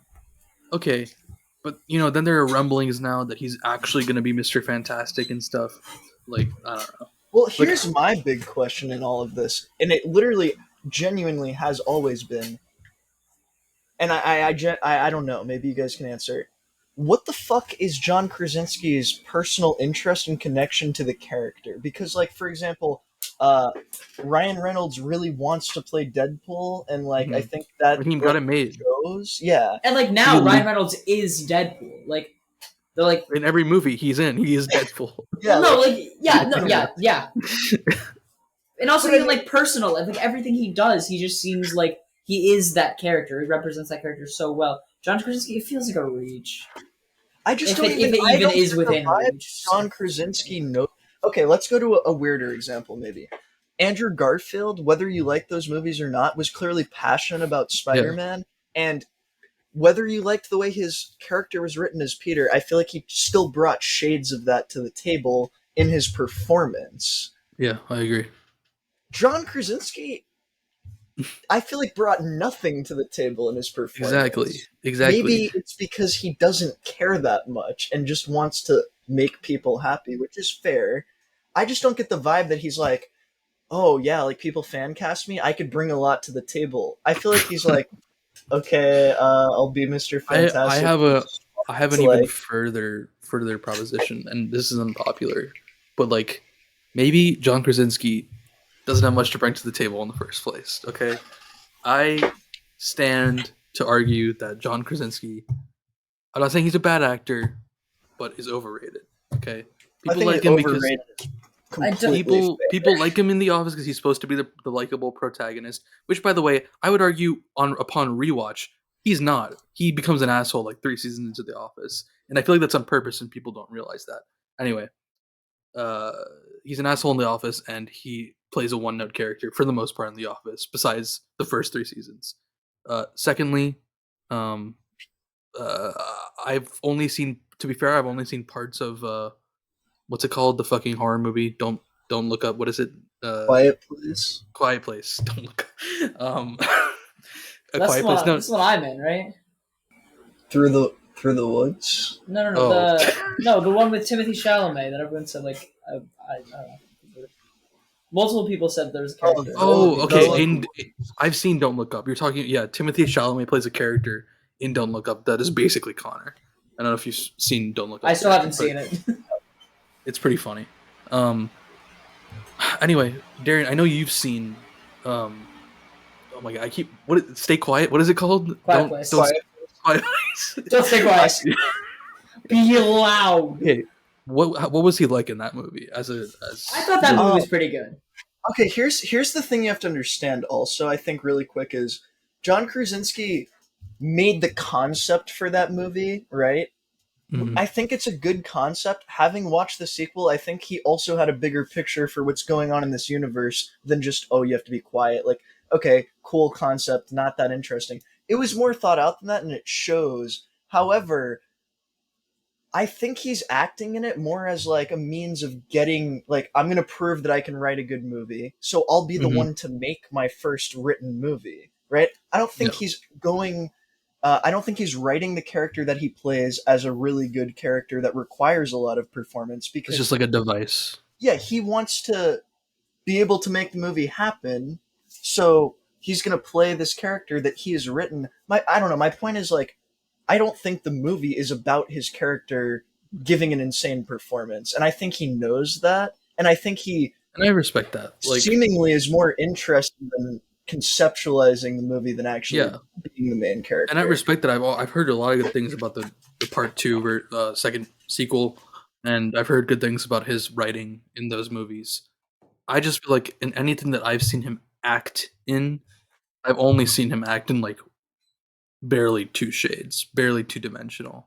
And I'm not trying to, I don't know, maybe it just happens to be the parts that he's getting and the way that he's doing them. I don't know. Well, here's my question. It's only carried over to this for me. Yeah. What part has he had outside of Quiet Place in The Office that people actually know him for? There isn't one. I'm sorry. I'm sure maybe he's acting in something else, but there isn't one that anyone is familiar with. Here's my thing. He did The Office. He was successful. He did not go out seeking to be an actor after that. Instead, he was like, I'm actually just going to start writing scripts and shit. True. I think there's a good possibility that he literally just doesn't, I think he knows people like him, and he could. And it's just like a quick cameo for of some money and some. I'm not saying it in a bad way, but I mean it is like. I mean, I could still see him taking the role of Mr. Fantastic if they want him full time for this, but I think it's like I get the vibe from him that like he personally is not that driven by acting. I think he likes the sphere of things and would like to be a part of it, but I've seen like interviews and shit with him after The Office where he talks about like, yeah, like I know everyone like wants, this or that, but I'm just like doing my own thing now. Yeah. It seems like he's kind of just. I totally understand and I agree with you. All I'm saying is, and generally is, if he is not as into acting, he should not be acting as one of the most important characters in the Marvel universe. You know what I mean? I agree. I would not be surprised if he turns down the role, or if they just want someone else. Yeah, no. But I don't know. I don't know where he's at. Yeah, no, I don't. If he becomes the main Mr. Fantastic, like I'm not gonna like go in with a fucking like hate boner for him, but like I'm personally, if he is, this is not a good start in my book for me. I'm not trying to shit on the writing. I feel like this movie is well written. I think I've stated that for different reasons. I just also think if he actually signs on to be Mr. Fantastic full time, and there is an actual like full story focused around him, he would have more of an ability to show some range. Oh yeah, no, I know, yeah. Because I do think what he was given to work with here was very like they wrote him to play the straight man of this scene. Like I'm gonna just talk reasonably to everyone. You know what I mean? That was kind of evidenced by the fact that the way Doctor Strange is like treating him. Yeah, like he's just like Krasinski's like she's entered the building. They're the bots are going fucking crazy, Morty, or something. I don't know what he says. Like when then Doctor Strange is like, you think so, genius, or something like that. Like, so maybe that is the point, is what I'm saying. Like, yeah, I'm willing to give it a chance. I'm not saying I won't. I'm just saying, I mean, honestly, not to go off the rails here on. I mean, it's on topic of Doctor Strange, but like, I think here's the thing: you focus a lot more on the Mr. Fantastic because it should be like the big one, right? And John Krasinski is like heralded as what everyone expects a good actor to be for the role, and it's kind of like, okay, this didn't feel special. However, I had less disappointment with him being there, even though I had a higher expectation, than I did with the other characters that were on the Illuminati. True. I think Black Bolt was cool. Whatever. Black Bolt was cool. They made Black Bolt cool, which is, I think, a big thing, because if anyone has heard of or seen the Inhuman show that he was in way back in like 2013 or 14, he was in that. Yeah, which obviously infamously is terrible and got canceled after like 2 episodes. But I got a lot of respect for him in this movie. I feel like he played I mean, obviously he doesn't speak, which is the point, but he had a good vibe. Also, his suit was fully CGI, which I did not realize. Oh, it looked good. Yeah, it looked really good. Yeah. Anyway. I was just gonna say Captain Marvel, and to a degree Captain Carter, but less so. It just felt like that was more like they added nothing ideologically or character-wise to being on the Illuminati. They were it felt like they were just there. Like Carter was there to be like, oh, reference to What If and character that cool multiverse gimmick. And then Captain Marvel felt like she was there just to be like a stronger person to fight Scarlet Witch. Like, dude, when fucking Mr. Fantastic walks up to Scarlet, I'm already like, he's useless. Like he's useless. There's nothing he can do. You know what I mean? Like, and then he tells her. This is what people have been memeing, which is, I don't know, it's just kind of funny. But he tells her what Black Bolt's like strength is. He's like, she doesn't know this Bolt, guy when he opens his mouth, you're gonna be fucked. And she's like, oh, I get rid of his mouth. People have been making. Okay, cool. Here's how I fix the problem. Then thanks for letting me know. I saw a meme that was like, it was like that scene, and Krasinski, fucking Reed Richards is like, Wanda, Black Bolt can tell you where your kids are. Black Bolt, tell her. And it's like, I don't know. That'd be funny. But I think honestly though, not to go in the opposite direction because it's a small, probably happenstance thing, but I feel like that gives a possible dimension to Reed's character that you don't get for anyone else besides Professor X, where it's like he's trying to be a good guy and it costs them. Captain Marvel is just like, I'm really strong, get out of my universe, and then Carter is like, I can do this all day. Remember from Captain America, guys? I have a shield. Like, I don't know, like, why are they on the Illuminati? You've given me no explanation as to why these characters should be part of this panel besides the fact that Multiverse Doctor Strange selected them. Like, Professor X makes sense, and Black Bolt makes sense because Professor X is a wise, powerful character. Black Bolt is powerful, and Mr. Fantastic is smart. But then, like, I mean, I know I just complained that the only reason Captain Marvel is there is because she's powerful, but the thing is, it feels very like, how are we gonna like do this logistically? Black Bolt's too strong, so we'll have him, not be able to put up a fight. But like Captain Marvel will be like, I'm strong, but like also outclass. Like I'm just saying, if Scarlet Witch didn't immediately kill Black Bolt, the other people would have no purpose in this fight, right? Like, I don't know if. I feel like a big point of the deaths of the Illuminati, which I liked, was like how insanely violent their deaths are. Yeah, and then like going back to Captain Marvel, she like tries to fight Scarlet Witch and then gets thrown against a wall and dies under a pile of rubble. Like, yeah, no, I think maybe it sounds like I'm coming from the wrong place of just shitting on Captain Marvel, but I think the reason it comes off like that is I can't put exact words to it, but there's a combination of things that make that just feel unrewarding compared to the rest of it. I don't know. Yeah. Like that specifically is definitely part of it. Also, where is the like sense of character that's displayed for Marvel or Carter, Captain, or whatever, Carter? Which on the flip side, I think my favorite part of the Illuminati was obviously Professor X. Oh yeah, 100%. Because you get the reference to the animated series, you get the yellow wheelchair, you get the music, the motif that plays, which I know I told you about, but it was still hype, I'm sure. Oh no, that was sick. And then of course he references his line from X-Men when he's talking to Doctor Strange. He's like, just because someone like stumbles and falls doesn't mean they're lost forever, which is what he says about Magneto in the original X-Men. Yeah. I just feel like they really did justice to fucking Professor X's character. Even though I thought he ended perfectly on Logan. But yeah. I just felt like Captain Marvel was like not even given a cool moment. If you want to just put it that way. Yeah. Like they gave like the thing with Black Bolt where he's like saying, I'm sorry, that was sick. Professor X had a full actual engaging scene with Scarlet Witch. Captain Carter had, the callback, I could do this all day line, whatever, a series of things, a fucked up death that was unique. Same with Mr. Fantastic.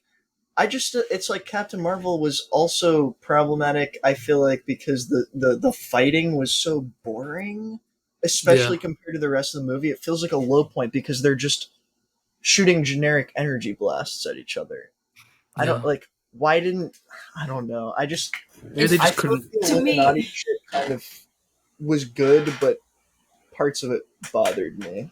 To me, that entire segment felt exclusively plot-driven and not even character development, but it just felt like, hey, here are these characters. It's like they're plot development. Like, hey, here are these characters to take Doctor Strange out of the mix for a while, give a good fight, and show you how powerful Scarlet Witch is. Like, they weren't characters; they were devices, all of them. Which I think is it's kind of lame, but also I'm not gonna lie, I did really enjoy that sequence. I thought it was cool to just introduce characters, I guess this plays into like why John Krasinski was good. I get okay for that position was like none of those characters' purpose was to like be something cool or be something long lasting. It was like, oh look, cool, like interesting thing that's references to other things. and then bam, they're all killed really gruesomely just to show you how powerful Scarlet Witch is. It's like their purpose wasn't to do anything or be there for very long. Yeah, they're laying down for Scarlet Witch. You know, it's like wrestling. Like you have to like have someone like beat a bunch of people to set up the threat, right? Like. Yeah, but in this case, the bunch of people are also going to be the most heavily advertised of the movie, and that's where it gets annoying. Yeah. Because when they showed Krasinski in the theater, I'm sorry, but I was like, okay, is this going to take a turn? Is this movie about to go to the shitter? Because not just because I don't like Krasinski or whatever, that's totally separate. But like, I was just like, okay, clearly so far it's been Sam Raimi tier. Now the studio is stepping in. Now they're introducing the cameos. They're showing a fucking fan casting that is now canon, supposedly. You know, like I thought it was gonna go to shit, and then they killed all of them, and I was like, okay, tier. Yeah. Especially that first death being Black Bolt, which was so cool when he. Dude, yeah, his skull just imploding. That was pretty gruesome. I'm surprised they showed. I'm surprised they did show that. Yeah. What were you gonna say? Sorry. I don't want to seem like I'm dying on this hill right now. I think another problem though with the Captain Marvel thing is like they failed to make that first movie good. They failed to give me any sense of what her character is outside of strong and determined. Or her powers are. Yeah. Yeah, it just feels like this would have been maybe an opportunity, and we're once again just like it honestly feels disrespectful to the people they have playing these roles. Yeah, and it does. I it's hard to not sound like a fucking conservative. Yeah. I support the fact that you want to put someone in the movie to diversify a situation. However, if you're going to put the least effort into their role, it's clear that you're only putting them in for points in that category. And then it negates that representation. Yeah, it's like I feel like I didn't want to say it because it sounds weird, but I feel like I've put it in a way that is more understandable. Is like, did they just put Captain Marvel there to like, oh, this is Captain Marvel, our branded like strong female hero? I don't know. Like, I know that Carter was also there, but I'm saying like that's someone they can pull that is going to be relevant in future movies, and that's how they treated it. Like, yeah, I guess it's just another entry into the series of like them trying to convince us that Captain Marvel is more of a phenomenon than she is. Like starting with Endgame when she like they're like, what's breaking through the barriers? What's coming through the shields? What's down in the sky? And then it's like Captain Marvel, and it's played in a way where they want you to like be like, oh my god, like fucking like, but it never works because they never sold it in the first place.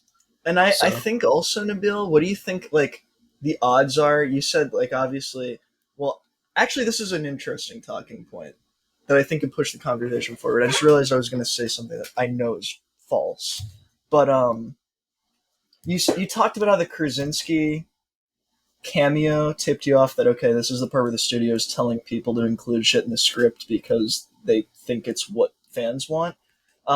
You're right with the Krasinski thing.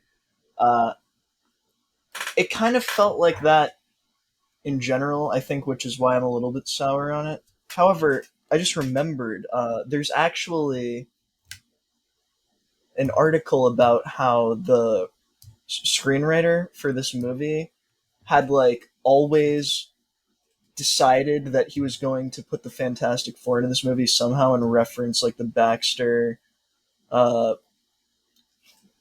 group. I don't know, not the building, but I don't know if maybe you can pull up an article really quick, but basically my memory serves me correctly. He was like, I'm going to do a post-credits scene with Mr. Fantastic.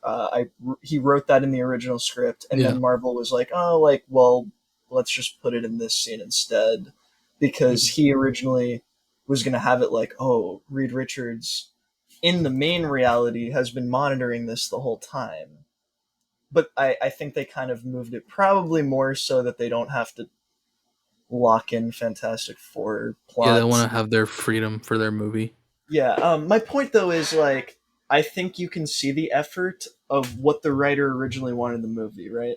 Krasinski's casting aside, being a studio choice, I agree with you. But it's like he gives more time to probably what he wrote in, right?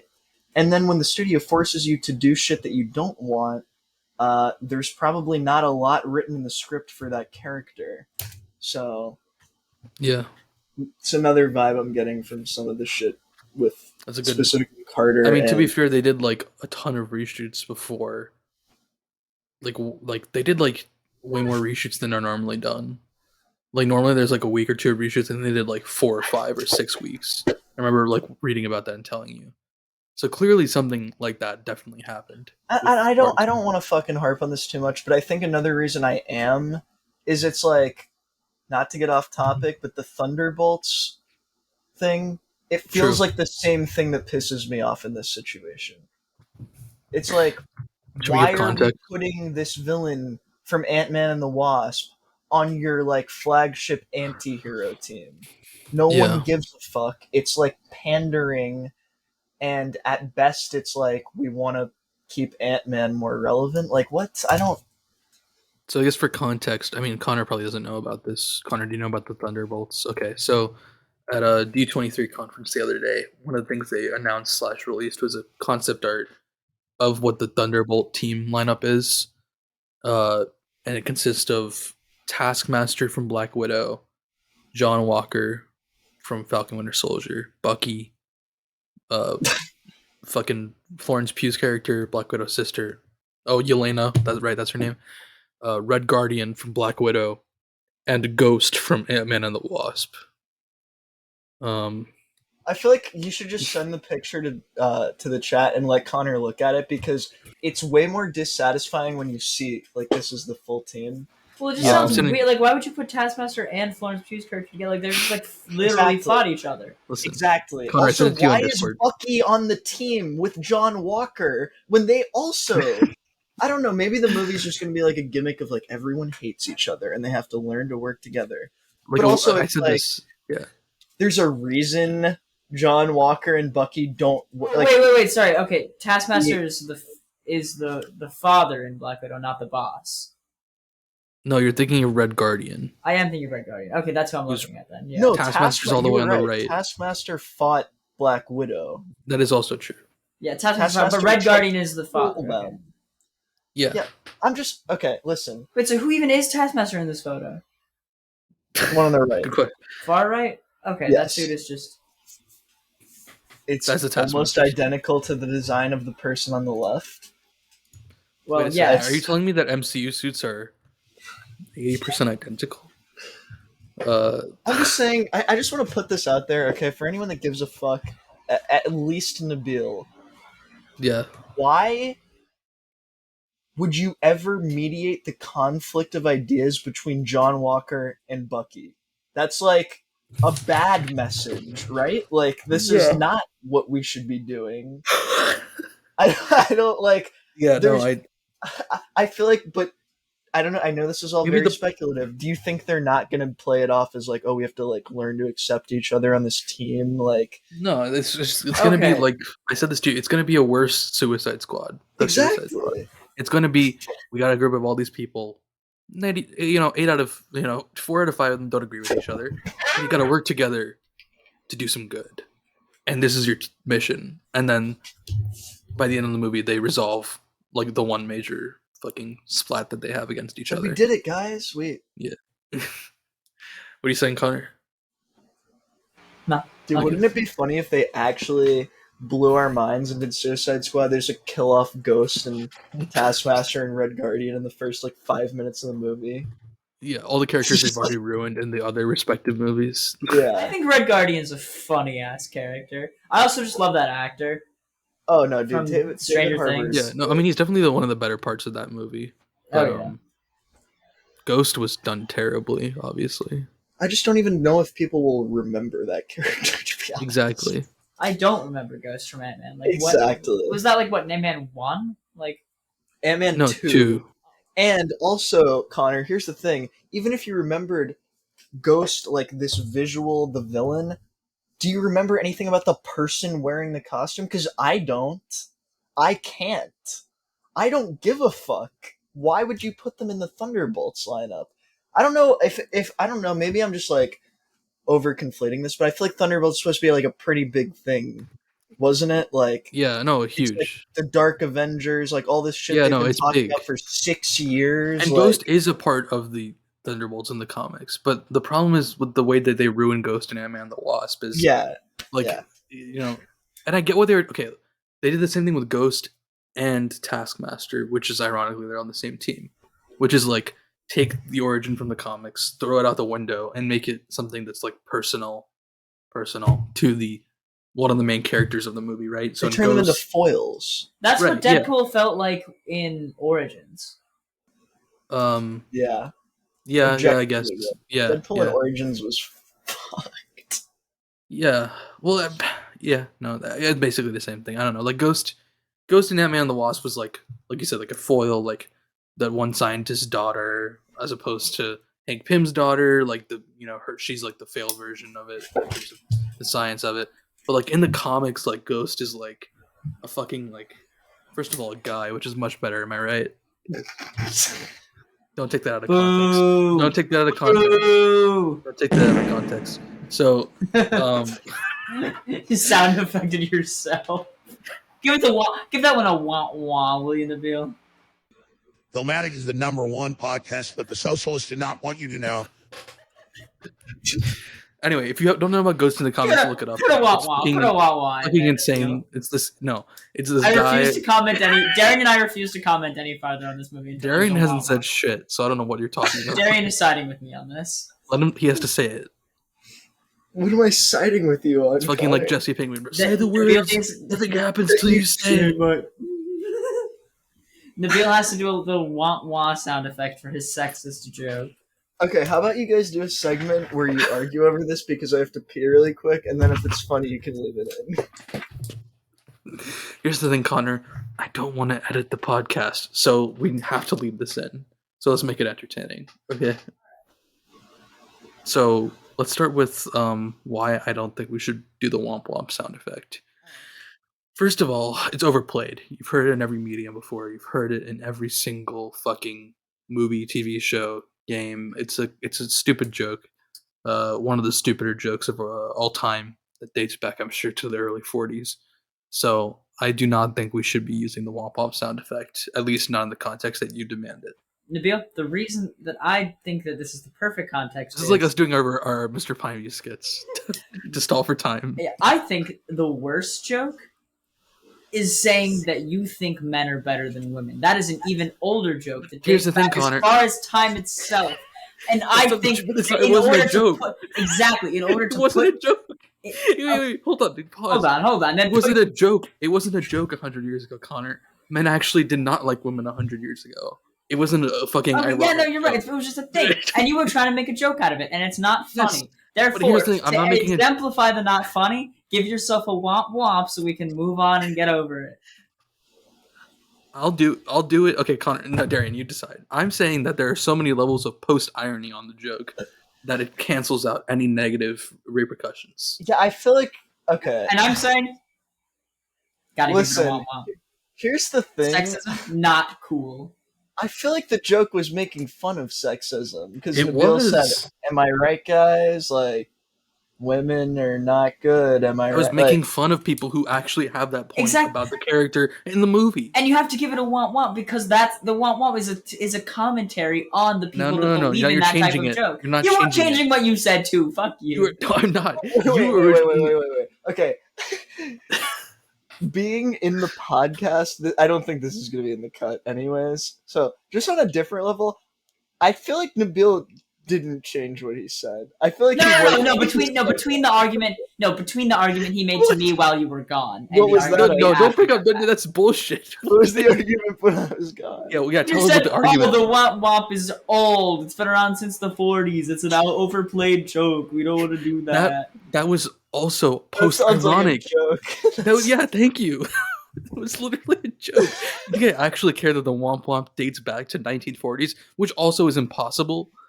It's impossible. Like this sound effect did not exist in the 1940s. Okay, I win. You played it. I ultimately got what I wanted. We can move on now. Okay. Actually, it is possible. I think that might just be a fucking brass instrument. It is. That's insane. When did the womp womp come out? There's no way it's gonna get the right thing. It's womp womp womp. The Womp Womp. I'm trying to stall for time here because, listen, we're gonna get back to you on that. All right, I'll just say that. I don't have time right now, but we're gonna figure out when the Womp Womp originated. So are we I gonna was vote? sent back in time to record an episode of Filmatic with Connor. Oh shit, Terminator! Do you know when the Womp Womp sound effect came from? Well, guess who's not getting invited back to Filmatic? Who? It's the Terminator. I was sent back in time to record an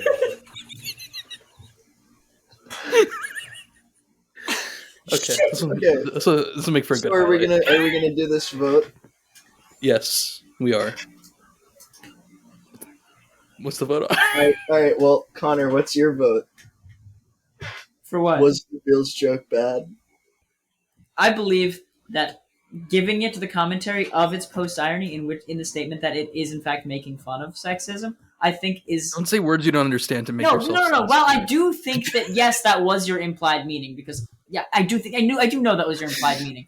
I do think that there are also viewers who may not realize that and may hear the sexist joke and be like, that's not cool, and may find negativity in that. And not think that even... No, literally no one would find that insensitive. I made fun of people who don't like representation in movies. Actually, Nabeel, you'd be surprised at the amount of people that would take that the wrong way. That's all I'm saying. Not as a thing like, oh, they're too jumpy. Like, that's just, that also implies that people, i.e. a group of people, listen to this podcast. Human beings. Let's say hypothetically. If multiple people watch this episode and make it to the hour 50-minute mark. Maybe 3 if we're lucky would make it this far. Well, if even one of those people is offended, we have to make sure that we're looking out for them. And that's where what if one of those people is laughing because of the joke? Well, then they're still laughing. Opposite of offended. So, okay. I'll take Connor's vote as being you shouldn't have made the joke. Nabeel, do you think you should have made the joke? Yes, of course I think I should have made the joke. Okay, so it looks like a 1-to-1 vote. So now I have to make a decision, which I'm not going to do. Darian, do you think sexism is funny? No. Well then. But I will share my opinion, alright? Take this... listen. Oh, the straight white male shares his opinion again.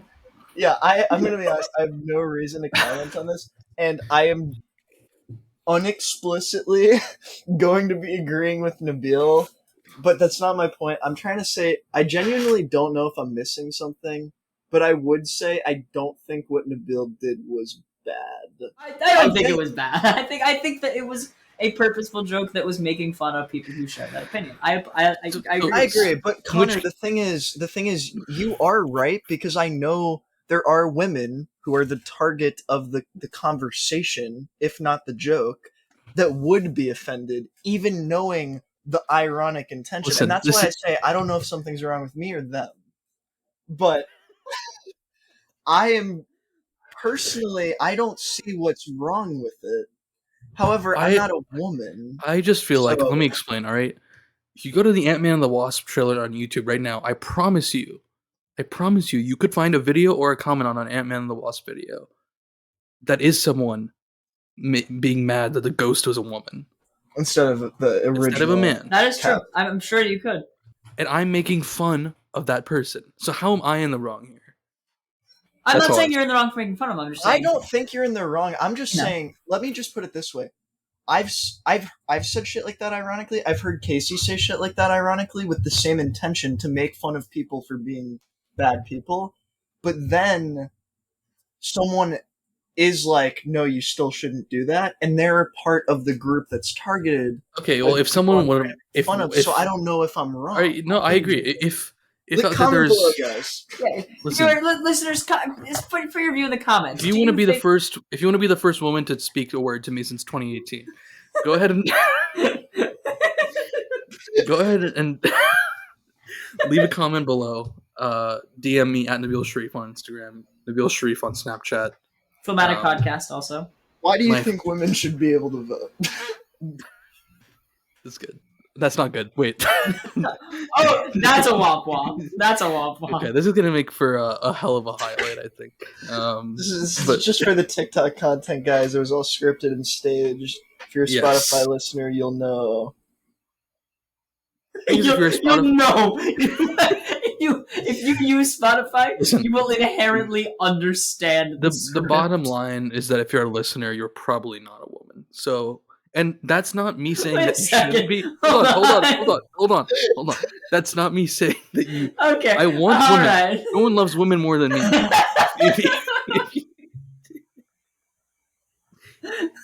I will need women. Dude, I think everyone is just. I feel like.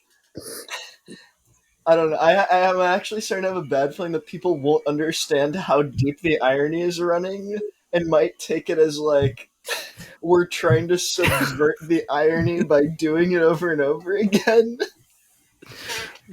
Yeah, there's way too many layers going on. We need to. It's a little too complex for. Yeah, we gotta. Listener of the podcast. We gotta move on. I guess. Just to appease Connor, we'll just do one more, please. And I think that was appropriate. Well, sorry. That one's for you, ladies. That one's Everything's right. Look, I love women listeners of the podcast. That's all I'm saying. You know, that's. We love all listeners of the podcast here. No, I'm saying I would want them. Male, I don't think they exist. Female, non-binary, I have access. Individuals, I have gender access queer, to Spotify. agender individuals. I have access to statistics. There are little to no women listeners of this podcast, objectively. Ever since Sophia fell through that hatch into the maintenance room on top of glass plates, there are 0 listeners that are women. Yes, and Sophia, if you're out there, we really hope you recovered well.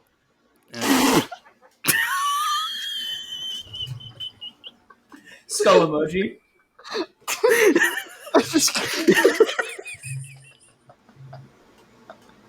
Can you get a glass plate shattering effect? It would take too long to find. Oh my god! I really wanted to try to keep a straight face and be like, no, I do hope you're doing it.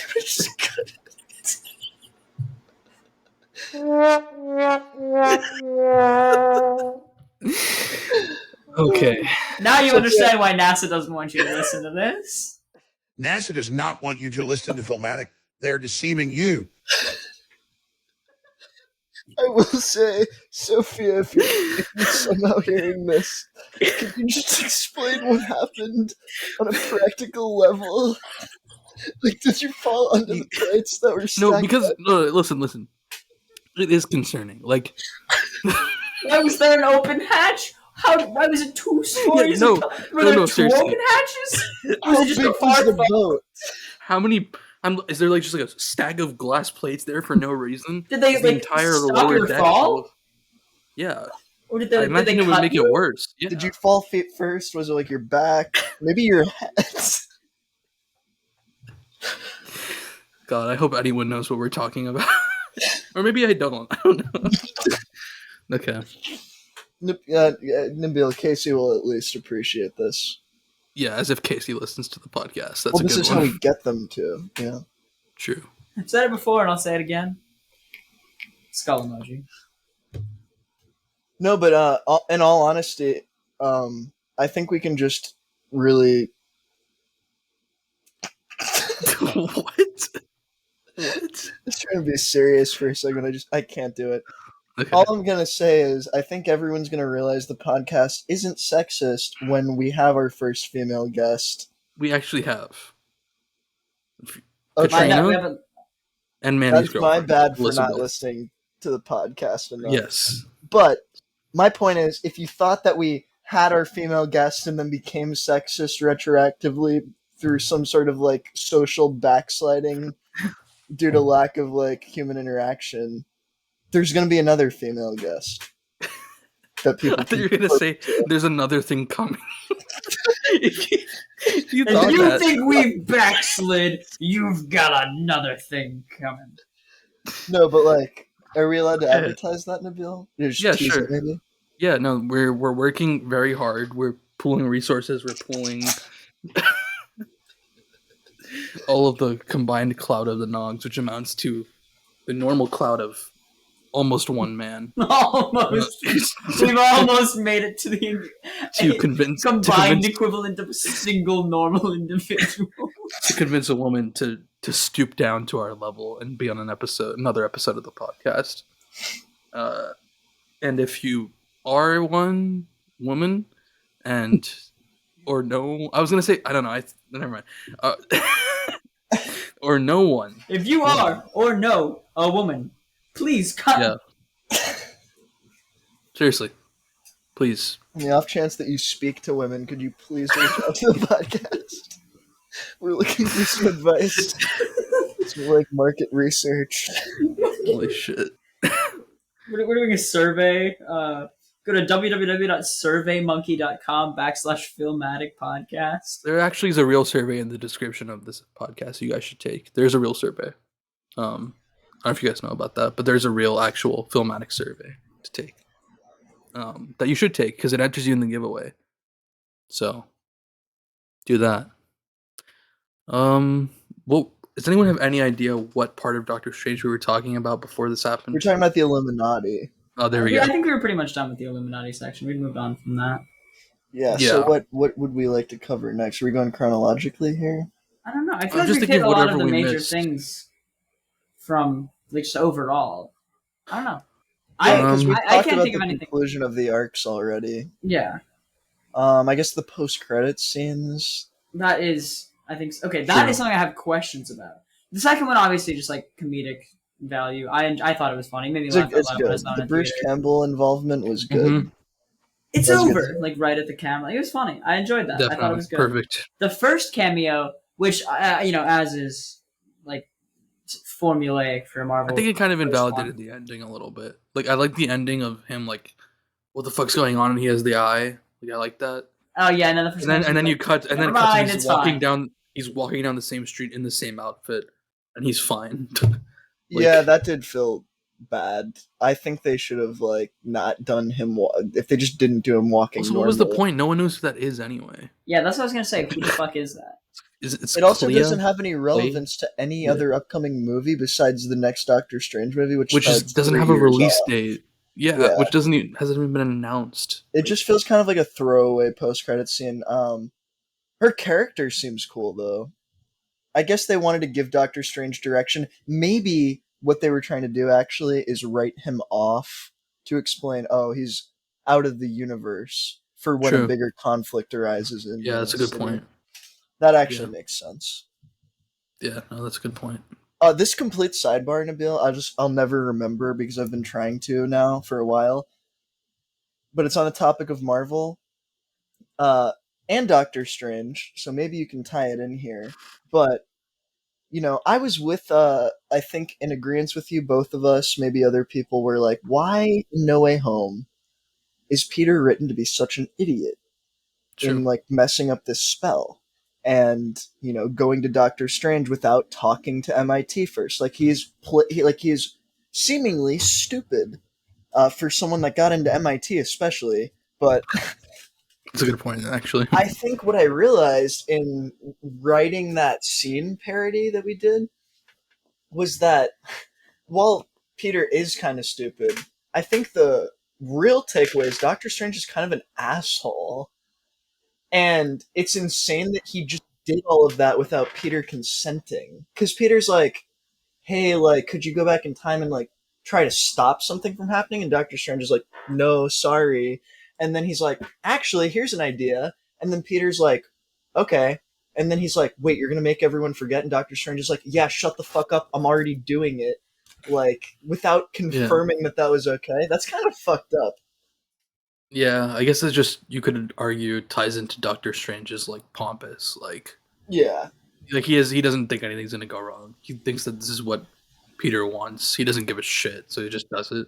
Like, yeah, my main point of that realization was to be like, maybe that wasn't as poorly conceived as I took it to be. Right, because it fits. Yeah. It does tie into this movie thematically with Doctor Strange. I'm glad, I just want to say... whether that gets left in or not, I'm glad this movie confronted Doctor Strange being an asshole because I think in the past movies that aren't the first Doctor Strange movie, you can't tell if it's a comedic aspect of his character solely or if it's actually like his flaw that he needs to work on. And I think they made it very clear in this one that it is. I also think something we touched on topically but didn't focus in on specifically is like the theme of like fear that he talks about with Christine, like being afraid to let someone else be in control is a big thing. Like, oh, you always have to be the one wielding the knife, and it. Which also ties into his sister dying, which we've never known True. till now. Which also ties into the which I think they could have put a little bit more emphasis on that throughout, but I think that ties back in at the end too, where instead of taking America's powers, he lets her. He's like, "No, you can have this final fight. I don't have to be in control here. I'm giving you control over this outcome." True. Him taking her powers, thinking he can do better with them than her, is very much. Yeah, I fits. think I can control it all. Yeah. That's actually something I didn't directly relate, but a very good example of that. What you said, I did it good. I did it good.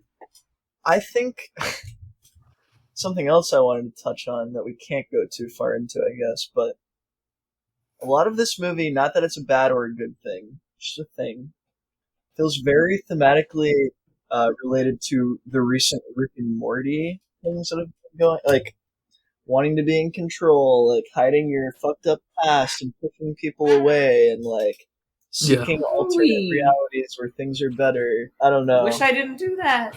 Ooh. Nabeel hasn't seen the last episode, right? I have not seen the newest episode. The last of episode Rick and of Morty. season 4. Yeah. Or 5. I think I did. What, is this 5 or 6? I saw the whole season, but when it came out, I barely remember what happened. I know that Rick like went away or something. That's all I remember. Well, that's the second to last episode. Season finale is like much more. Yeah, because they took a break after the Crow episode, which is where Rick is. I think I have to rewatch the last episode and then start the new one because I just don't remember. The thing is, they definitely do. It's very plot. They released so far apart that I just forget. Like, I don't know. Oh, sorry. I was just gonna say, yeah, we'll have to watch the newest episode that just came out tonight.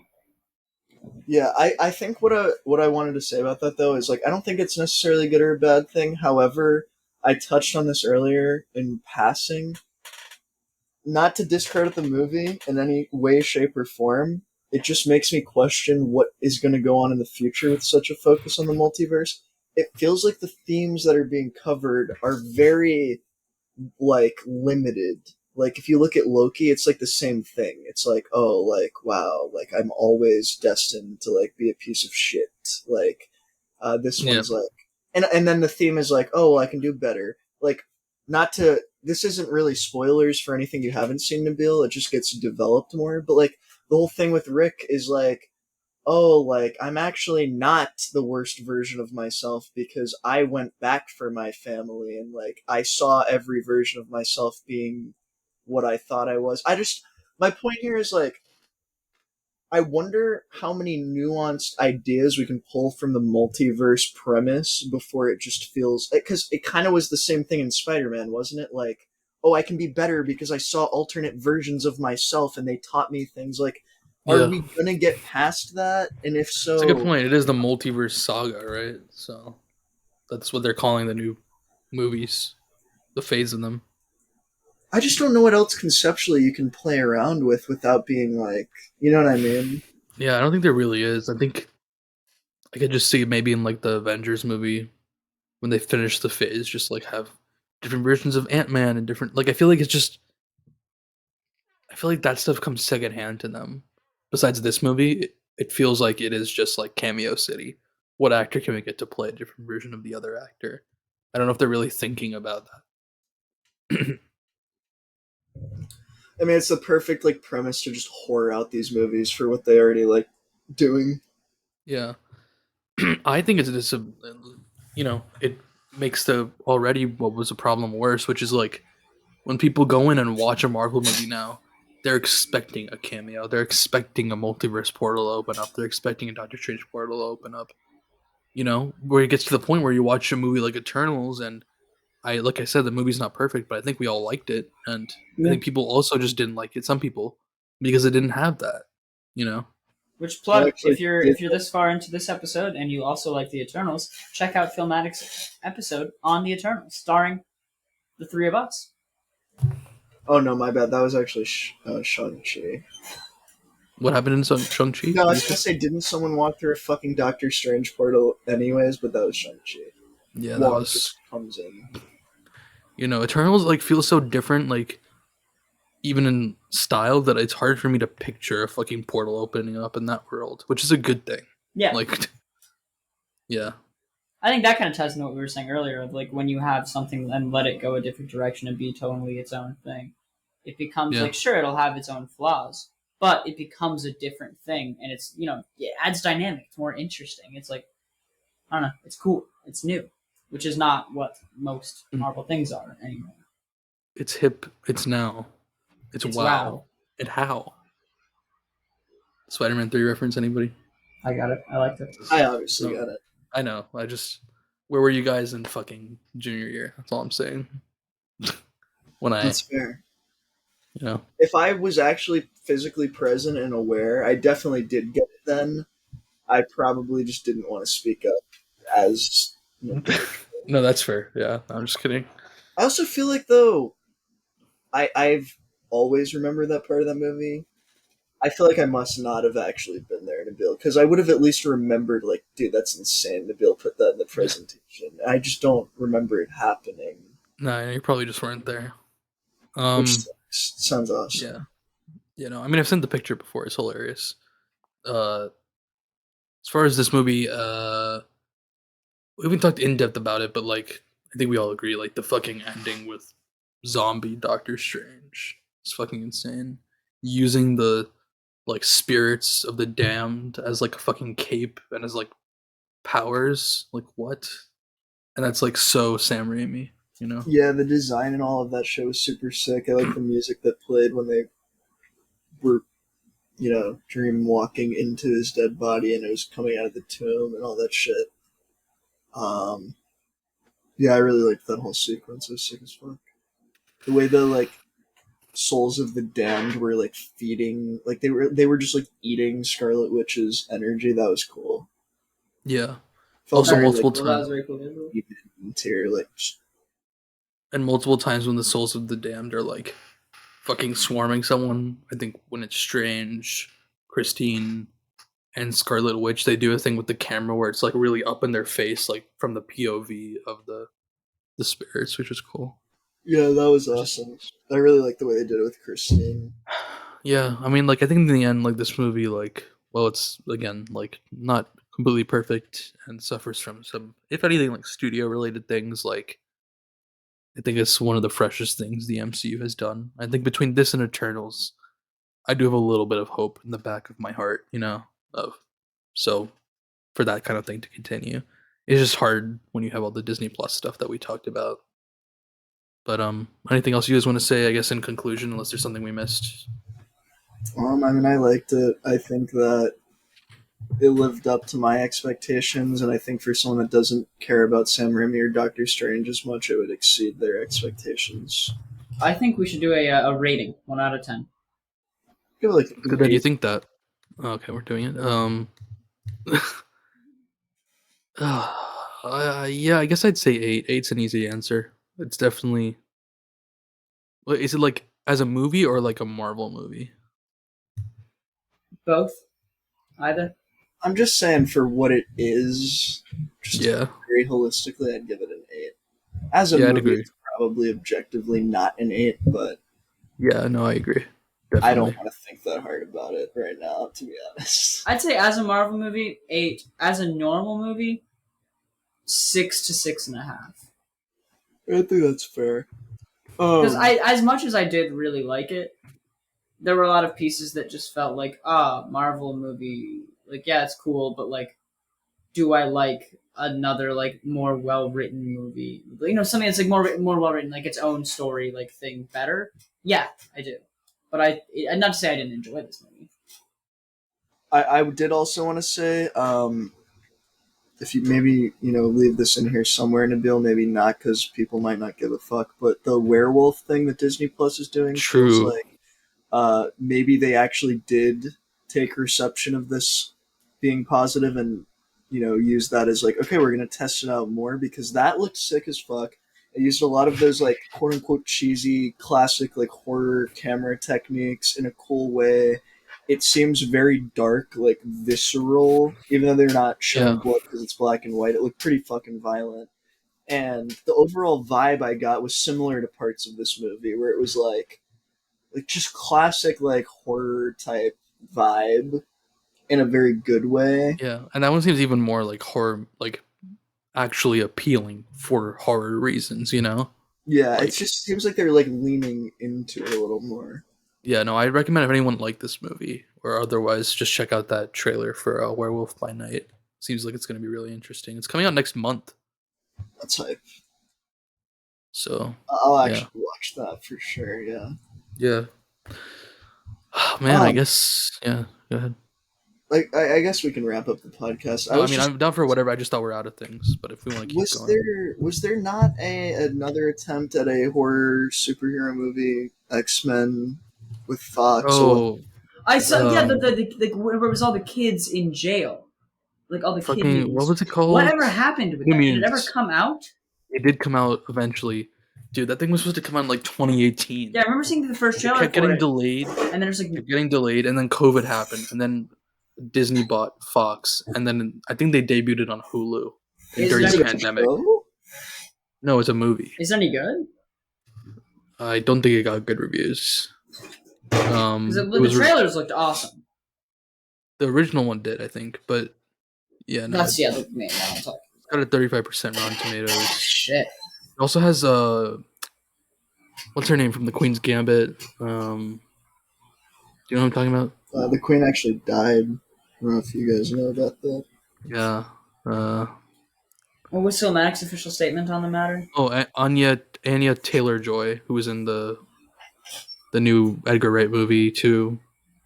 Anyway, whatever. She's in that movie. Oh, is she the main lead for that movie? Yeah. That was really good.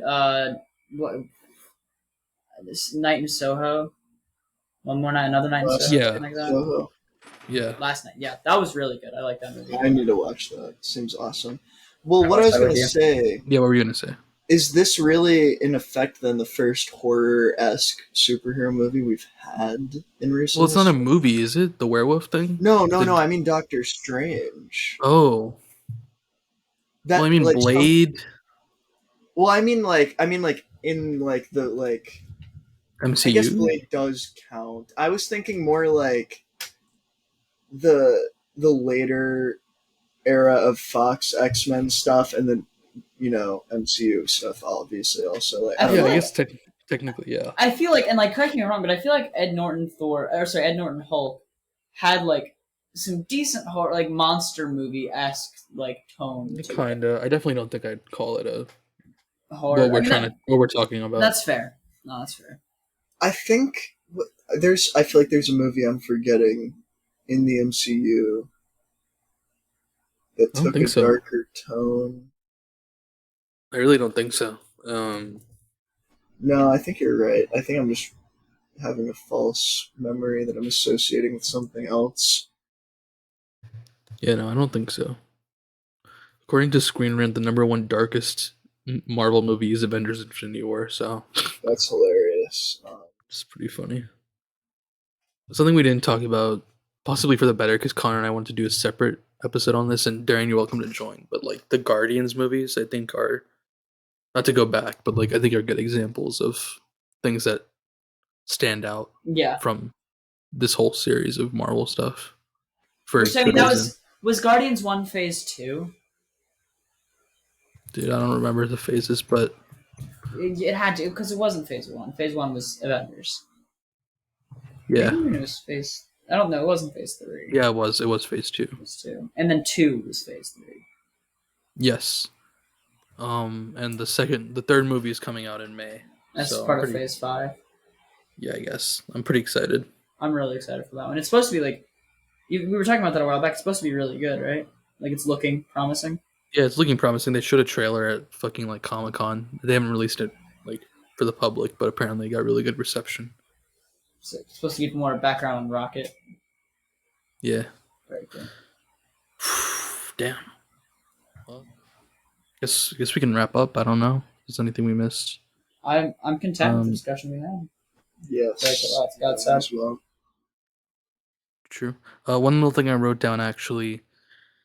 It's kind of like a comic book nitpick, but one thing they did in this movie is they decentralized this universe from the comics universe. So, for those who don't know, the comics universe is what originally set the stage for like different numbered universes. So like depending on the comic, like let me see, I don't remember exactly the number. So okay, basically, Earth 616 is supposed to be the main continuity of the comics. So like Amazing Spider-Man, like all the first appearances of the original superheroes in the comics, the main thing is 616, and the MCU universe number up until this movie, they didn't even said it was like Earth 1999999 or something, right? Implying that in the multiverse of Marvel properties, the comics universe and the cinematic universe both coexisted until this movie, where they called this movie the 616 universe, like the MCU universe, which means that it's now the movies are a separate multiverse than the comics, so they don't coexist. Which is kind of like a nerdy like little nitpick, but I thought that's interesting. I thought you were gonna make it like maybe I don't know. It's just a concept I have that makes it way more fucking confusing and pointless.